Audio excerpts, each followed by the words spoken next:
এখন যে ঘটনাটি আপনাদের সাথে শেয়ার করবে, এই ঘটনাটি আমাদেরকে যিনি পাঠিয়েছেন ওনার নাম আজিজুল, ওনার বাড়ি ঢাকা জেলার ধামরাইয়ে। ঘটনাটি উনি ওনার মেজ বোন সুমির কাছ থেকে সংগ্রহ করেছেন। মূলত ঘটনাটি যার সাথে ঘটেছে তিনি এই সুমি আপার ননদের মেয়ের ছেলে শিশু সন্তান, মাত্র অল্প কয়েকদিন বয়স হয়েছিল তার। ঘটনাটি ঘটেছিল 2021 সালের জানুয়ারি মাসের প্রথম সপ্তাহে। ঘটনাটির স্থান বগুড়া জেলার শাহজাহানপুর উপজেলার ঘোহাল গ্রামে। ওই সময় ওই ইউনিয়ন পরিষদের নির্বাচনের আয়োজন চলছিল। নির্বাচন উপলক্ষে যারা ক্যান্ডিডেট ছিলেন, যারা দাঁড়িয়েছিলেন আর কি নির্বাচনে, তাদের যারা কর্মী বাহিনী আছে তারা তো তাদের মতো করে তাদের প্রার্থীর প্রচারণা চালাচ্ছিল। তো এই যে ননদের মেয়ের হাজবেন্ড যিনি, উনিও কিন্তু এই প্রচারণায় অংশ নিয়েছিলেন। ওনার বাইক ছিল, সারাদিন এই প্রচারণার কাজ করতেন, বাড়িতে ফিরতে ফিরতে রাত হয়ে যেত।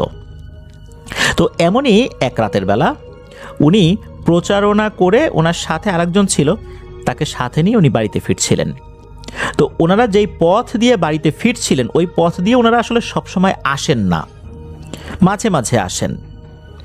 তো ওনারা যে সময়টাতে ফিরছিলেন তখন যে অনেক রাত এটা আসলে বলা যাবে না, মোটামুটি রাত 9টা-10টা এরকম হবে আর কি। আর যেহেতু ওই এলাকায় নির্বাচনের বেশ একটা আয়োজন চলছিল, মানুষজন তো জেগেই ছিল, অনেকে নির্বাচনী প্রচারণা যেহেতু করতেন, বাধ্য হয়ে রাতের বেলাতেও কারো বাড়িতে ভোট চাইতে যেতে হতো। এই জন্য রাস্তাঘাটে মানুষজন ওই সময় ছিল। তো এই যে ননদের মেয়ের হাজবেন্ড যিনি, উনি যখন বাইক নিয়ে ফিরছিলেন, ওনার সাথে তো আরেকজন ছিল, তো ওনারা ওই পথ দিয়ে আসার সময় একটা ছোট্ট কালভার্ট পড়ে। ওনারা যখন ওই কালভার্টের কাছাকাছি আসার উপক্রম হয়েছেন, তখন ওরা দূর থেকেই দেখেন ওই কালভার্টের উপরে একটা লাশের খাটিয়া রাখা, আর তার মধ্যে লাশও রাখা, সাদা কাফনে মোড়ানো। বাইকের সামনের যে হেডলাইট থাকে, এই হেডলাইটের আলোতে ওনারা কিন্তু দূর থেকেই স্পষ্ট দেখতে পেলেন। ওনারা কিন্তু মোটরসাইকেল থামান নাই, ওনার মোটরসাইকেলটা সোজা চালিয়ে কালভার্টের উপরে আসলেন। ওই যে খাটিয়া আর লাশ, এটা পর্যবেক্ষণ করতে লাগলেন। দেখলেন যে দেখতে সাধারণ একটা কাঠের খাটিয়া, লাশটাও স্বাভাবিকই মনে হচ্ছে। লাশটার উচ্চতা 5 ফুট 4 ইঞ্চি, 5 ইঞ্চি বা 6 ইঞ্চি এরকম হতে পারে আর কি। একটা শুকনো দেহের একটা মানুষ, পুরুষ না মহিলা এটা বোঝা যাচ্ছে না। ওনারা চিন্তা করলেন কি ব্যাপার, এখানে কালভার্টের উপরে লাশের খাটিয়া রেখে লোকজন কোথায় গেল? কেউ না কেউ তো থাকবে এখানে, একজনও নাই। ওনারা কিন্তু এটা দেখে ভয় পায়নি। ওনারা চিন্তা করলেন যে দেখি তো সামনে যাই, বাইকটা টান দিয়ে সামনের লোকজনদেরকে বলি যে এই লাশটা কোত্থেকে আসলো, লোকজনই বা কোথায়। ওনারা তখন দ্রুত বাইকটা টান দিয়ে কিছুটা সামনে গিয়েছেন। ওইখানে একটা চায়ের দোকান আছে। তো চায়ের দোকানের লোকজন ওই সময় ছিল না, তবে যিনি দোকানদার উনি ছিলেন। দোকান বন্ধ করতে তার আরও বেশ কিছুটা সময় লাগবে। তো ওই দোকানদারকে গিয়ে জিজ্ঞেস করছেন, কি ভাই, এই কালভার্টের উপর দেখি একটা লাশ, এই লাশের কি পরিবার পরিজন নাই, লোকজন নাই, কালভার্টের উপর রেখে চলে গেছে, চলেন তো ভাই লোকজন নিয়ে যাই, এই লাশটার একটা সুরাহা করি। তখন ওই দোকানদার চমকে উঠেছেন, কি বলেন ভাই, আপনি কালভার্টের উপরে লাশ দেখছেন? তখন বলে হ্যাঁ। তখন ওই দোকানদার বলছে, ভাই আপনাদের কোনো ক্ষতি টতি করে নাই তো? তখন উনি বলতেছেন যে ক্ষতি করবে কেন, আমরা দুইজন মানুষ আছি, আমরা দুইজনই তো দেখলাম যে খাটের উপর লাশ শোয়ানো। তখন ওই দোকানদার বলছে, ভাই তাড়াতাড়ি চলে যান এখান থেকে, আর দেরি করেন না, আপনার বড় বাচ্চা বেঁচে গেছেন, দ্রুত বাড়িতে যান। ওনারা তো বুঝতে পারতেছে না ঘটনাটা কি। তখন ওই লোকটাকে বলছেন, ভাই একটু ভেঙে বলেন তো ঘটনাটা কি, কেন এমনটা বলতেছেন? তখন ওই দোকানদার বলতেছেন, ওই কালভার্টটা যে জায়গাটাতে, ওখানে খুবই ভয়ঙ্কর শ্রেণীর কিছু পিশাচ জিন বসবাস করে। তারা অনেক সময় বিভিন্ন মানুষকে বড় ধরনের বিপদে ফেলেছে, অনেকে তো ভয় পেয়ে মারাই গেছে। আপনারা তো আল্লাহর রহমতে ভয় পান নাই, ওখান থেকে চলে আসছেন, কিছুই মনে করেন নাই, আপনাদের ভাগ্য আসলেই ভালো, দ্রুত বাসায় চলে যান। এই কথা শোনার পর তখন ওনারা একটু একটু ভয় পাচ্ছেন। তারপরে কি আর করা, বাড়িতে চলে আসছেন। বাড়িতে আসার পর ওই ননদের মেয়ের যিনি হাজবেন্ড, উনি হাত মুখ না ধুয়েই রুমে চলে গেছেন, ফ্রেশও হন নাই, ক্লান্ত ছিলেন, সারাদিন দৌড়ঝাঁপ করেছেন। তো ওই সময় কিন্তু এই যে নবজাতক শিশু, তার বয়স ছিল মাত্র 4 দিন।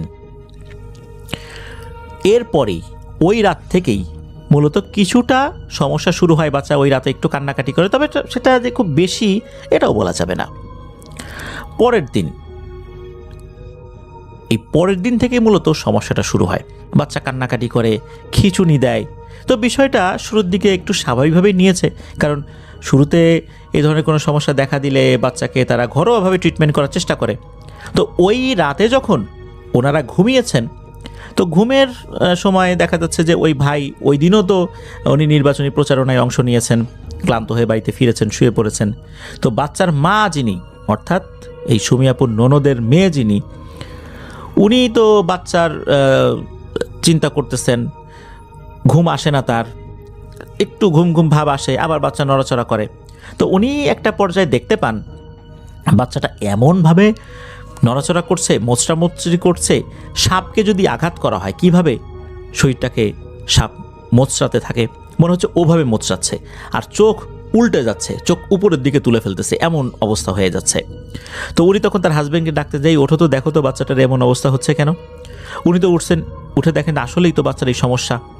তখন উনি যেটা করেছেন সেটা হচ্ছে দ্রুত বাইকটা বের করছেন। তো বাইকে তেল পর্যাপ্ত আছে, তেল নিয়ে কোনো সমস্যা নাই। তখন এই ওনার হাজব্যান্ড বাচ্চাকে নিয়ে রওনা দিয়েছেন। তবে বাচ্চার মা, যার নাম হচ্ছে শিলা, তাকে কিন্তু নেন নাই, ওই রাতের বেলা তাকে আর নেন নাই। মূলত আর একজন পুরুষ সদস্যকে নিয়ে ওনারা রওনা দিয়েছেন। যেই পথ দিয়ে যাবেন, আল্লাহর কি ইচ্ছা, ওই পথ যেটা, এই পথটাতে আবার পড়েছে ওই কালভার্টটা। ওই কালভার্টের ওখানে যখনই বাচ্চাকে নিয়ে আসেন, হঠাৎ করে ওই কালভার্টের উপরে ওঠার সাথে সাথে বাইকটা বন্ধ হয়ে যায়। বাইকে কিন্তু তেল ছিল। ওই সময় এদিকে বাইক বন্ধ, কালভার্টের উপরে আসছেন। গত রাত্রেই তো এই কালভার্টে একটা সমস্যা দেখা দিয়েছিল। তখন এই বিষয়টা মনে পড়ে যায়, এখানে দাঁড়ানো যাবে না। এই চিন্তা করে ওই যিনি বাইক চালাচ্ছিলেন আর কি, বাচ্চার বাবা, উনি বললেন যে পিছনে যিনি ছিলেন আর কি, তাকে বললেন তুমি বাচ্চাটাকে কোলে নাও, আমি বাইকটা ঠেলতে থাকি যত দূর আগানো যায়। বাইকটা যখন ঠেলতে ঠেলতে ওই কালভার্টের নিচে নামিয়ে আনছেন, কি মনে করে উনি বাইকটা স্টার্ট দেওয়ার চেষ্টা করেছেন, দেখেন বাইকটা স্টার্ট হয়ে গেছে। ওনারা তো অবাক। এদিকে বাচ্চাটা কিন্তু ছটফট করছে। এরপর ওনারা যত দ্রুত সম্ভব ওনারা একটা হসপিটালে চলে আসেন। তবে হসপিটালে আসার পর দেখা গেল বাচ্চাটা একদম নিস্তেজ হয়ে গেছে, তার শ্বাস প্রশ্বাস চলছে না। ডাক্তার চেক করে দেখতে পেলেন বাচ্চাটা আরও আগেই মারা গেছে। বাচ্চাটাকে মৃত অবস্থায় বাড়িতে নিয়ে আসা হয়। মাত্র কয়েকদিনের বাচ্চা, ফুটফুটে একটা ছেলে সন্তান এভাবে মারা গেল। কেন মারা গেল ডাক্তারও কোনো বুঝতে পারে নাই, আসলে কোন রোগের কারণে এটা হয়েছে, কোনো আলামতি বুঝতে পারে নাই। বাচ্চাটাকে দাফন কাফন করা হয়। কয়েকদিন পর একজন হুজুরকে নিয়ে আসা হয়। ঘটনাটা কি, কেনই বাচ্চাটা এভাবে মারা গেল? তখন হুজুর একটু সময় নেন। সময় নেবার পর এরপর বলতে একদিন পরে আসছেন, এসে বেশ কিছু রহস্যময় তথ্য দেন, যে তথ্যগুলো আসলে তাদেরও জানা ছিল না। হুজুর বলেন, ওই রাতে যখন বাচ্চার বাবা বাইক নিয়ে ফিরছিলেন, তখন এই যে লাশের খাটিয়াটা দেখতে পেয়েছিলেন, মূলত এরা ভয় দেখানোর জন্য পিছু নিয়েছিল। উনি ওইখান থেকে বাড়িতে চলে আসার পর হাত মুখ ধোন নাই। যেহেতু ওনারা ভয় পান নাই, ওই পিশাচটা ক্ষিপ্ত হয়ে তার সাথে সাথে বাড়িতে চলে আসে। আর হাত মুখ না ধুয়ে ফ্রেশ না হয়ে বাড়িতে উনি চলে আসেন। চলে আসার পর এই নবজাতক শিশু, তখনও তো ওই ঘরটা আতুর ঘর আর কি বলতে হবে, তার পাশে শুয়ে পড়েছেন। আর তখনই ওই পিশাচটা ওই বাচ্চার পিছু নিয়েছে, বাচ্চার সাথে লেগে গেছে। ওই পিশাচটা নাকি ওই বাড়িতে আসার পর দেখে আর একটা পিশাচ ওই বাচ্চার কাছে বসে আছে। তখন নাকি ওই পিশাচকে বলছে, এই তুই এখানে কেন? তখন নাকি ওই পিশাচটা আবার সদ্য আসা পিশাচকে বলেছে যে এই বাচ্চার জন্মের পর থেকেই আমি ওর পিছু নিছি। ও হসপিটালের যেই রুমে ভর্তি ছিল বাচ্চার মা এবং বাচ্চা, ওই রুমের পাশেই আমি থাকতাম। ওখান থেকে ওই বাচ্চাটার দিকে নজর দিছি, ওই বাচ্চাটাকে তো আমি মারবই। তখন নাকি ওই পিশাচ বলেছে, ঠিক আছে, আমিও মারার জন্য আসছি, আমরা দুইজন মিলে মারব। এদিকে ঘটেছে আর একটা ঘটনা। সেটা হচ্ছে ওই বাড়িতে নাকি 2জন জিন থাকতো। এই 2জন জিন এই বাড়ি পাহারা দিত, মানুষদেরকে বিভিন্ন সমস্যা থেকে রক্ষা করার চেষ্টা করতে তাদের সাধ্য অনুযায়ী। এটা আবার ওই বাড়ির লোকজন জানতো না। হুজুর এই কাজটা যখন শুরু করেছেন তখন জানতে পেরেছেন, মানে তথ্য নিয়ে শুরু করেছেন তখন জানতে পেরেছেন। হুজুর ওই জিনটাকে হাজির করেছিলেন। সেই জিন হাজির হওয়ার পর অদ্ভুত একটা তথ্য দেয়। তা হচ্ছে যে যেই রাতে ওই বাচ্চার বাবা নির্বাচনী প্রচারণা শেষ করে বাড়িতে ফিরেছে, হঠাৎ করে নাকি ওই জিনের এক আত্মীয় এসে খবর দেয় ওই জিনের বাচ্চাকে কে বা কারা অপহরণ করেছে। তখন নিজের বাচ্চাকে উদ্ধার করার জন্য সে চলে যায়। আর সে যাওয়ার সময় ওই সাথে যে আর একটা জিন ছিল তাকেও নিয়ে যায়। এখন তো বাড়ি ফাঁকা, এই সুযোগে এরা চলে আসছে। এদিকে ওই জিনের বাচ্চাকে অপহরণ করেছে, তার এই অপহৃত বাচ্চাকে উদ্ধার করতে সময় লেগে গেছে। পরে বোঝা গেল এই পুরোটাই ছিল একটা সাজানো নাটক। এই কারণে নাটক বলছি যে এই জিনের বাচ্চাটাকে অপহরণ করে এমন একটা জায়গায় রেখেছে, খুঁজতে কয়েকদিন সময় লাগবে কিন্তু খুঁজে পাওয়া যাবে। ওই জিনও বুঝতে পারবে না এই কাজটা কে করেছে। সে তার বাচ্চাকে খোঁজার জন্য চলে গেছে ওই বাড়ি ছেড়ে। আর ওই বাড়ি থেকে সে যতটুকু দূরে গেছে মোটামুটি তার আসতে সময় লাগতো না, কিন্তু ওই বাড়িতে সে তো আর বন্দি না যে যেতে পারবে না। আর ওই বাড়ির লোকজনও তো জানে না। সে নিজের থেকেই কোনো কারণে এই বাড়ির লোকদেরকে পাহারা দিয়ে রাখে, ওই বাড়ি পাহারা দিয়ে রাখে। যেহেতু তার নিজের বাচ্চা অপহৃত হয়েছে, তাকে তো উদ্ধার করতেই হবে। এই জন্য সে ওই সময়ের জন্য যখন চলে গিয়েছে, তখন হচ্ছে এই 2 জিন তারা এই বাড়িতে ঢুকে পড়েছে। মূলত এরা কারসাজি করেই এই কাজটি করেছে। মাঝখান থেকে এই বাচ্চাকে এই 2টো জিন হত্যা করেছে। আর যারা পাহারা দিত এরা এই 2 জিনের একটা ফাঁদে পড়ে ওই সময়ের জন্য এই বাড়ি ছেড়ে চলে গিয়েছিল। বাচ্চাটা তো মারা গেল। আর প্রিয় লিসেনার্স, ঘটনাটা আপাত দৃষ্টিতে এ পর্যন্ত হলেও এই ঘটনা থেকে শিক্ষণীয় কিন্তু একটা ব্যাপার রয়েছে। বাড়িতে ফিরেই আমাদেরকে কিন্তু ফ্রেশ হতে হবে, হাত মুখ ধুতে হবে, ভালো করে পরিচ্ছন্ন হতে হবে। সম্ভব হলে আমরা অবশ্যই অজু করে নিব। যদি মনে হয় আমরা বিভিন্ন জায়গা থেকে ঘুরে এসেছি, মাঠ ঘাট, কবরস্থান, শ্মশান, তাহলে আমরা বাড়িতে ফিরে এসে গোসল করে নেবার চেষ্টা করব অবশ্যই। এরপর গোসলের সময় অবশ্যই গোসলের যে ফরজগুলো রয়েছে সেগুলো আদায় করব, আমরা অজু করব, তারপরে গিয়ে আমরা বাচ্চাকে ধরব। যেহেতু নবজাতক শিশুর কিন্তু একটা নির্দিষ্ট সময় থাকে, যে সময়টা পর্যন্ত আমরা আতুর ঘর বলে থাকি। ওই সময় কিন্তু অনায়াসেই কোনো দুষ্ট জিনেরা ওই বাচ্চাদের উপর প্রভাব বিস্তার করতে পারে। মূলত এরকম একটা প্রেক্ষাপট তৈরি করা হয়েছিল ওই বাচ্চাটাকে হত্যা করার জন্য। যে কোনোভাবেই হোক 2টো জিনের উদ্দেশ্য একটা সময় এসে এক হয়ে যায়, তাই তারা সেই কাজটি করে ফেলেছে।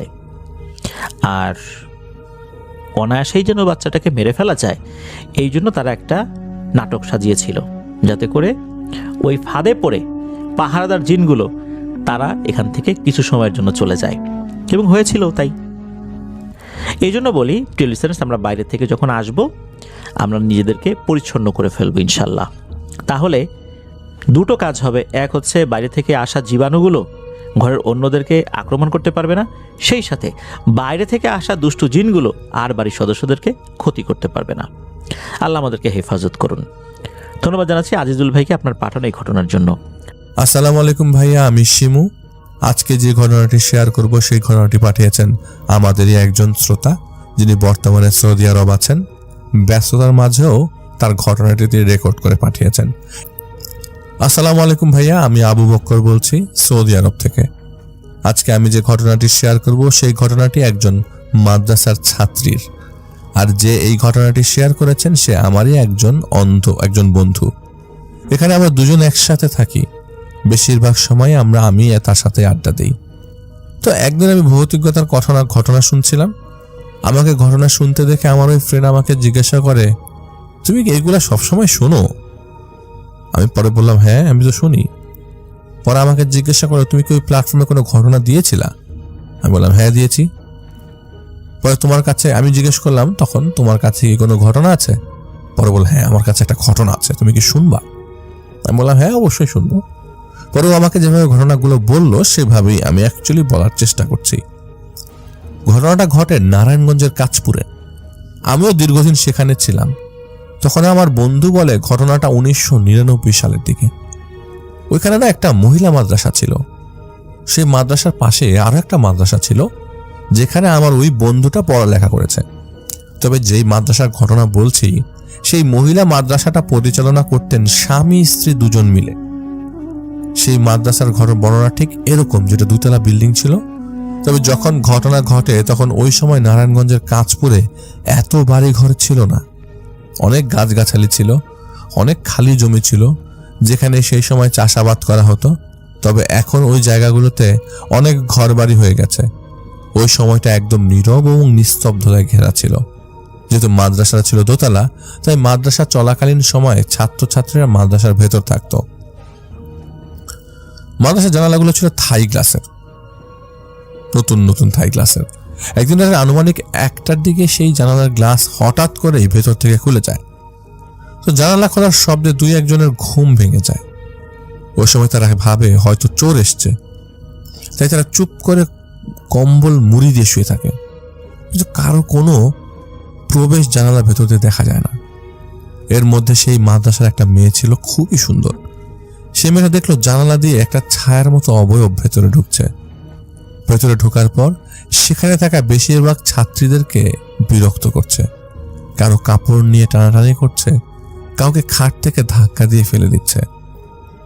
এরকম ভাবে কিছুদিন যাওয়ার পর সবাই মিলে তাদের মাদ্রাসার মুমতাহিন বা হুজুরকে জানায়।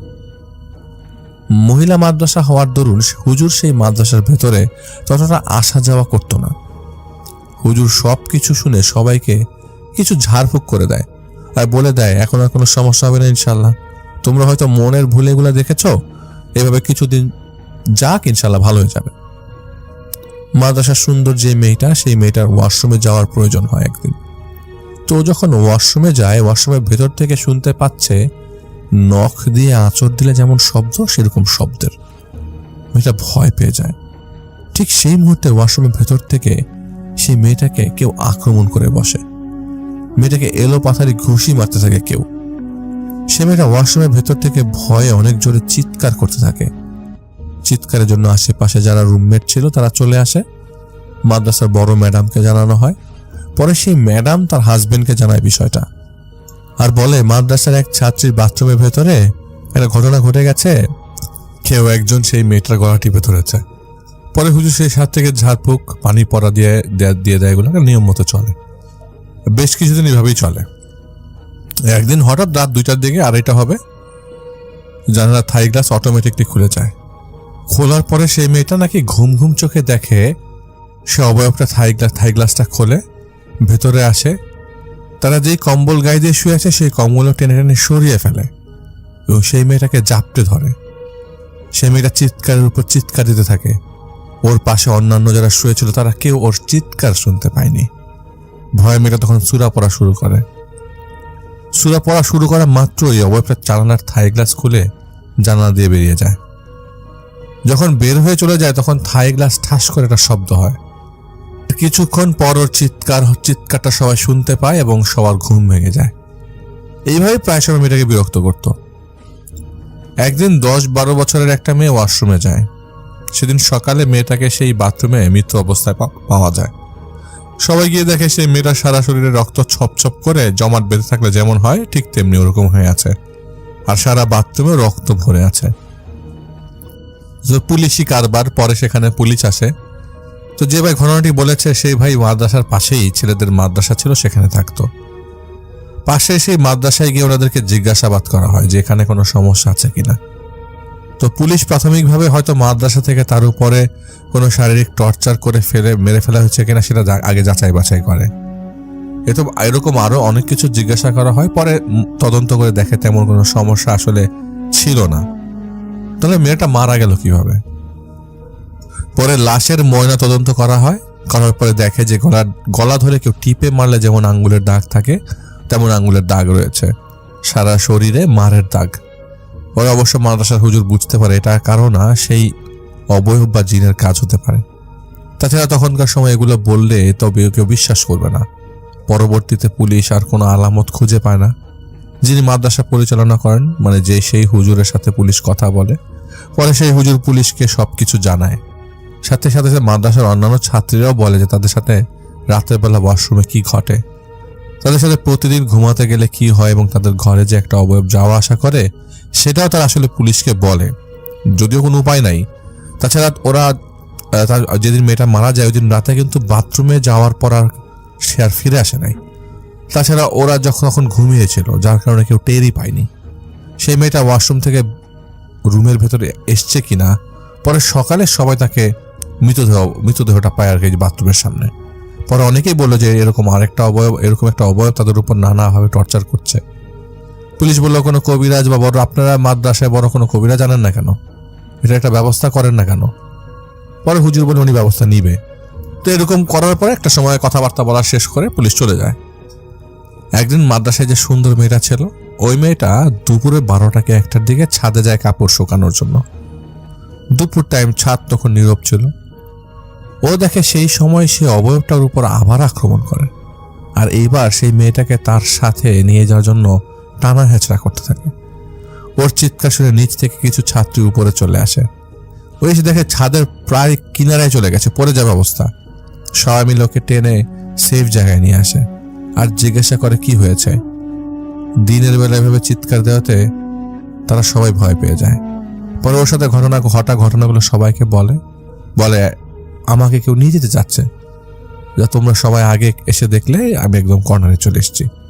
পরে মাদ্রাসার কর্তৃপক্ষ সবাইকে বলে দেয় যে যেহেতু কিছুদিন আগে সমস্যা হয়েছে তাই তোমরা রাতের বেলা ওয়াশরুমে যাবে না এবং দিনে দুপুরে ছাদে যাবে না। পরে সেই মেয়েটার বাসা থেকে তার অভিভাবকদের খবর দেওয়া হয়, বলা হয় যে আপনার মেয়ের সাথে এমন সমস্যা হচ্ছে তাই ওকে মাদ্রাসায় না রেখে আপনারা বাসায় নিয়ে যান। তাছাড়া সুন্দর মেয়েদের প্রতি জিনদের একটা আলাদা আকর্ষণ থাকে। পরে সেই মেয়েকে তার অভিভাবক তাদের বাসায় নিয়ে যায়। এরপর কিছুদিন সেগুলো বন্ধও থাকে। কিন্তু একদিন হঠাৎ করে যে মাদ্রাসা পরিচালনা করত তার স্ত্রীকে জিনেও ধরে বসে। একদিন রাতে সেই হুজুরের স্ত্রী ওয়াশরুমে যায়, ওনারা নিচ তলায় থাকতো। তো ওয়াশরুমে যাওয়ার সময় তার স্ত্রীকে আসর করে এবং ওয়াশরুম থেকে বের হয়ে উনি ওনার ঘরে গিয়ে উল্টাপাল্টা আচরণ শুরু করে দেয়। ওনার হাজব্যান্ডকে বলতে থাকে আমার সময় শেষ, আমি আর এখানে থাকবো না, আমি তোমার সাথে থাকবো না, আমি এখান থেকে চলে যাব। আর একদিন সেই হুজুরের ওয়াইফকে জিনটা অনেক মারধর করে। সেই মারধরের দাগ তার হাতে পায়ে স্পষ্টভাবে ফুটে ওঠে। পরে এলাকার ভেতরে একজন বড় হুজুর ছিল, ওনাকে দেখানো হয়। উনি আসার পর ঝাড়ফুঁক করে, পানি পড়া দেয়, কিন্তু কোনো কাজ হয় না। এমন একটা পরিস্থিতির সৃষ্টি হয় যে উনি রাতে ওনার নিজের কাপড় খুলে ফেলতো, জানালা দিয়ে কাপড় চোপড় বাইরে ফেলে দিত আর শুধু চিৎকার করে বলতো আমাকে বাঁচাও, আমাকে বাঁচাও, আমাকে কে যেন মারধর করছে, আমাকে কে যেন জড়িয়ে ধরছে। এর মধ্যে উনি যখন এসব কাজ করে ওনার হাজব্যান্ডের কোনো হুঁশ জ্ঞানই থাকে না। হুঁশে আসার পর দেখে ওনার ওয়াইফ খাট থেকে নিচে পড়ে আছে আর মার খাওয়া অবস্থায় বেহুশ পড়ে আছে। কোনো সময় বাথরুমে গিয়েও ওনাকে বেহুশ অবস্থায় পড়ে থাকতে দেখা গেছে। এরকম কয়েকদিন চলার পর ওনারা একজন বড় কবিরাজের সন্ধান পান আর সেই কবিরাজকে ওনাদের বাসায় নিয়ে আসেন। সেই কবিরাজ তাকে দেখার পর বলে এই মহিলার সাথে 7 জন জিন আছে আর এই জিনগুলো আপনার স্ত্রীকে নিয়ে কিছুদিন পরে চলে যাবে। তো পরে কবিরাজ বলে আপনারা যেখানে বিল্ডিং করছেন এই বিল্ডিংটাতেই মূল সমস্যা, ওরা না এখানে অনেকদিন যাবৎ বসবাস করত, আপনারা এখানে থাকার ফলে ওদের সমস্যা হচ্ছে, তাই বেটার আপনারা অন্যত্র চলে যান আর বিল্ডিংটা আসলে ছেড়ে দেন। তো পরে হুজুর বলছে যে এত কষ্ট করে বিল্ডিংটা করলাম, এটাকে এত সহজে ছেড়ে দেওয়া যায়? পরে কবিরাজ তাদের কিছু ট্রিটমেন্ট দেয়, কিছুদিন চলাফেরার জন্য নিয়ম দেয় এবং কয়েকটা তাবিজ দিয়ে দেয়। ওনার ওয়াইফ সেগুলো ভালোভাবে আমল করে, মাসখানেক পর্যন্ত উনি ভালো থাকে, এর মধ্যে আর কোনো সমস্যা ওনার ভিতরে পাওয়া যায় না। পরে আবার সেই পুরনো ঝামেলা শুরু হয়। আগে তো একটা টাইম মেনটেন করে সমস্যা করত, কিন্তু এখন যখনই তাকে একা পায় তখনই তাকে টর্চার করে। এমন একটা সময় চলতে চলতে ওনার ওয়াইফ পাগল হয়ে গেল, কাউকে তখন আর চিনতে পারে না, মোটামুটি সবাইকে চেনার সক্ষমতা হারিয়ে ফেলে, বলতে গেলে পাগলের মতো আচরণ শুরু করে। পরে একটা সময় ডাক্তার দেখানো হয়, ডাক্তার বলে ওনার মেন্টাল কন্ডিশন ভালো না। পরে ওনারা এখান থেকে কিছু ওষুধ দিয়ে দেয় সমস্যার সমাধানের জন্য, কিন্তু তার হাজবেন্ড জানে যে এইগুলোর সমাধান কোনো ওষুধ দিতে পারবে না, এগুলো জিন ধরা কাজ। পরে সেই কবিরাজের সাথে আবার যোগাযোগ করা হয় এবং তাকে বাসায় আনা হয়। বলা হয় দেখেন আপনি আর কিছু করতে পারবেন কিনা, আমার ওয়াইফের তো মেন্টাল কন্ডিশন খুবই খারাপ। এই ধরনের কোনো চিকিৎসা আপনার জানা আছে কিনা, তাকে কোনোভাবে সুস্থ করা যায় কিনা, যাতে আপনি একটু চেষ্টা করে দেখেন। পরে কবিরাজ বলে যে আপনাদের এই সমস্যার একটাই সমাধান, আপনাদেরকে এই বাসাটা ছেড়ে দিতে হবে। এখানে যাদের বসবাস তারা আপনাদেরকে শান্তি মতো থাকতে দিবে না, তাই আপনাদের জন্য ভালো হবে বাসাটা ছেড়ে দেন। এখন আপনারা এটা থেকে একমাত্র মুক্তি পেতে পারেন এই বাসা থেকে দূরে চলে গেলে। আপনারা যদি এখান থেকে চলে যান তারপরে আপনারা মুক্তি পাবেন, তার আগে এখান থেকে মুক্তি পাওয়া সম্ভব না। তবে ওনার ওয়াইফ মাসখানেকের জন্য এই বাসা থেকে অন্যত্র চলে যায়। এখান থেকে যাওয়ার পর উনি মোটামুটি সুস্থ হয়। মাদ্রাসা বন্ধ করে দেওয়া হয়, তবে তার উপর যে টর্চারগুলো করা হয় সেটা তখন না থাকলে তার শরীরের বিভিন্ন জায়গায় সেই দাগগুলো থেকে যায়। সেই বিল্ডিংটা এখনো ওভাবেই পড়ে আছে। এখন তো ঘরবাড়ি অনেক হয়েছে, কিন্তু আশেপাশে যারা থাকে অনেকেই চেষ্টা করেছে সেই বাসাটা ডেভেলপারদের কাছে দিয়ে বিক্রি করে দেওয়ার জন্য, কিন্তু সেই জায়গা কোনোভাবেই বিক্রি করতে পারেনি। আর তাছাড়া সেই বাসাটা ভাড়াও দিতে পারে না। তবে সেই বাড়ির আশেপাশে দিয়ে কোনো মেয়ে অতিক্রম করে তার উপর মাঝে মাঝে আক্রমণ করা হয়, অনেক সময় মেয়েদেরকে ধাক্কা দিয়ে ফেলে দেওয়া হয়। তবে সেই বাসাটা পরিত্যক্ত ঘোষণা করা হয়েছে। রাতের বেলা আশেপাশের অনেকে দেখে এই বাসার ভেতরে শব্দ হয়, কান্নাকাটির শব্দ হয়, ঘরের আলো জ্বলে নিভে। এখন বিল্ডিংটা ওই অবস্থায় পড়ে আছে, তবে বিল্ডিং এর আশেপাশে বাউন্ডারি দেওয়া আছে, যাতে রাতে চলাফেরা করে যারা করে তারা মাঝে মাঝে এরকম শব্দ শোনে। পরে আমার সেই বন্ধু ছিল, উনি বলল যে ভাই, আমরা সেই মাদ্রাসার একদম পাশাপাশি ছিলাম, যার দরুন আমরা সবকিছু নিজের চোখে দেখেছি। তবে এর মধ্যে অনেক কিছু ছিল যেটা আমার শারীরিক সমস্যার জন্য আমি বলতে পারিনি। আমার বন্ধুর জন্য দোয়া করবেন, সবাই ভালো থাকবেন। থ্যাংক ইউ আবু বকর ভাই আপনার ঘটনার জন্য, এবং শিমু আপুকে অনেক অনেক ধন্যবাদ কালেক্ট করবার জন্য। কাহিনীটি আমাদের সাথে শেয়ার করেছেন ফরিদ উদ্দিন সাহেব। তিনি এই কাহিনীটি শেয়ার করেছেন পুরান ঢাকার নারিন্দা থেকে। তিনি লিখেছেন তিনি একজন 60 মানুষ এবং এই কাহিনীটি তার মামার সাথে ঘটেছিল 60-এর দশকে, এবং তার মামার নাম ছিল আজাহার। তিনি বিশ্ববিদ্যালয়ে পড়াশোনা করতেন এবং তিনি খুব অ্যাডভেঞ্চার প্রেমী মানুষ ছিলেন, খুব আনন্দপ্রিয় মানুষ। প্রায় তিনি গভীর রাতে সিনেমা দেখতে পছন্দ করতেন। তো বেশ আমোদের মানুষ, এবং সেই সুবাদে তার বন্ধু বান্ধবের আড্ডার পরিসরও বেশ বড় ছিল। যাই হোক, কোনো একদিন তার এক বন্ধু বলল যে আজাহার, তুই তো টিউশনি করিস। তো আজাহার সাহেব তখন টিউশনি করতেন। তাদের বেশ সচ্ছল পরিবার, তারপরও তার টিউশনির ব্যাপারটা ছিল আসলে নিজের পকেট খরচ চালানোর জন্য। তো যাই হোক, আজাহার সাহেব বললেন যে হ্যাঁ, টিউশনি তো করি। তো বললো যে একটা টিউশনি নিতে পারিস, আমার এক আত্মীয়র টিউশনি, মানে সেখানে পড়াতে হবে, এবং আগেই একটা ব্যাপার বলে রাখি যে সেই বাড়িতে আসলে টিচার কিন্তু টিকে না। তো বললো যে কেন টিকে না? বলে যে ওই বাড়িতে যারা পড়াতে যায় তাদের মধ্যে আসলে একটা ভয় কাজ করে, অনেকেই বলে সেখানে ভূত আছে। তো আজহার সাহেব আসলে গায়ে মাখলেন না। আজহার সাহেব বললেন যে কোনো অসুবিধা নাই, তুই আমাকে নিয়ে চল, ঠিক করে দে, আমি পড়াবো। তো আজহার সাহেবের সেই বন্ধু তাকে নিয়ে যায় সেই বাড়িতে যেখানে আসলে তার টিউশনি, এবং গিয়ে দেখে যে বাসাটা নদীর কাছে কোন একটা জায়গায়, এবং একটা 3তলা বাড়ি, এবং পুরোনো আমলের 3তলা বাড়ি। সেই সময় সেটা পুরোনো আমল, এবং বেশ বড় পরিসরে বাড়ি, এবং সেখানে যেই জায়গায় বাড়ি সেটা কিন্তু বেশ ডেন্সড, মানে এক বাড়ি থেকে আরেকটা বাড়ি খুব কাছে। এবং আপনারা জানেন যে সেই সময়কার পুরনো ঢাকা বা এখনকার পুরনো ঢাকাও বেশ অনেক পুরনো বাড়ি দিয়ে আসলে ঘেরা চারিপাশটা। তো তখন এটা পুরনো এরকমই ছিল। তো আজহার সাহেব সেখানে যান এবং তার বন্ধুর সাথে গিয়ে সেই বাড়ির সামনে দাঁড়ান। তো বাড়ির সামনে দাঁড়িয়েই তার জানি কেমন একটা ফিল হওয়ার কারণ হচ্ছে বাড়িটা ছিল সেই যেই গলি দিয়ে ঢুকেছে সেই গলির একদম শেষ মাথায়, এবং বাসার সামনে কোনো ল্যাম্পপোস্ট নেই, বেশ অন্ধকার। তো তারা ঢোকেন সিঁড়ি ঘর দিয়ে। তো নিচে যখন ঢোকেন তিনি, তো তার কাছে প্রথমেই একটু অস্বস্তি লাগতে থাকে। রাত হয়ে গেছে তখন, প্রায় 7টা বাজে, এবং আজহার সাহেব তখন মনে করেন যে আচ্ছা, আমার এই অস্বস্তি লাগার মূল কারণ হয়তোবা যেহেতু আমাকে বলা হয়েছে এই বাড়িতে ভূত আছে এই কারণে, তো সুতরাং আমি এটাকে গায়েই মাখবো না। তো তিনি যখন ঢোকেন বাড়িটাকে ভালো মতো খেয়াল করতে থাকেন যে বাসার সামনে মূল যে গেটটা দিয়ে ঢুকেছে তার পাশে একটু ছোট্ট জায়গা, টবের মতো, নিচতলার জানালাগুলো দিয়ে ওই জায়গাটাতে দেখা যায়, এবং কিছু টব রাখা ফুলের, এবং তারপরে হচ্ছে মূল ঢোকার রাস্তা, এবং বাসার যে মেন ঢোকার রাস্তা সেখান দিয়ে ঢুকে একদিকে চলে গেছে সিঁড়ি ঘরের মিটার রুম, সেই জায়গাটা বেশ অন্ধকার, মানে অন্ধকার, ঘুরঘুরটি অন্ধকার, এবং মনে হচ্ছে যে বেশ কেমন গুমোট, কেমন একটা জায়গাটা, স্যাঁতস্যাঁতে গুমোট জায়গা। এবং তার সোজা চলে গেছে সেটা হচ্ছে নিচ তলায় ঢোকার দরজা, এবং দরজার পাশেই কাঠের জানালা, এবং সেই জানালাগুলো বন্ধ, অন্ধকার, ভেতর থেকে অন্ধকার, এবং দরজাটাও বন্ধ। এবং তারপর যখন সিঁড়ি উঠে গেছে, দোতলা থেকে হালকা আলো সিঁড়িতে আসছে, এবং সেটা দেখে দেখে তারা উঠলো পুরোনো আমলের সিঁড়ি।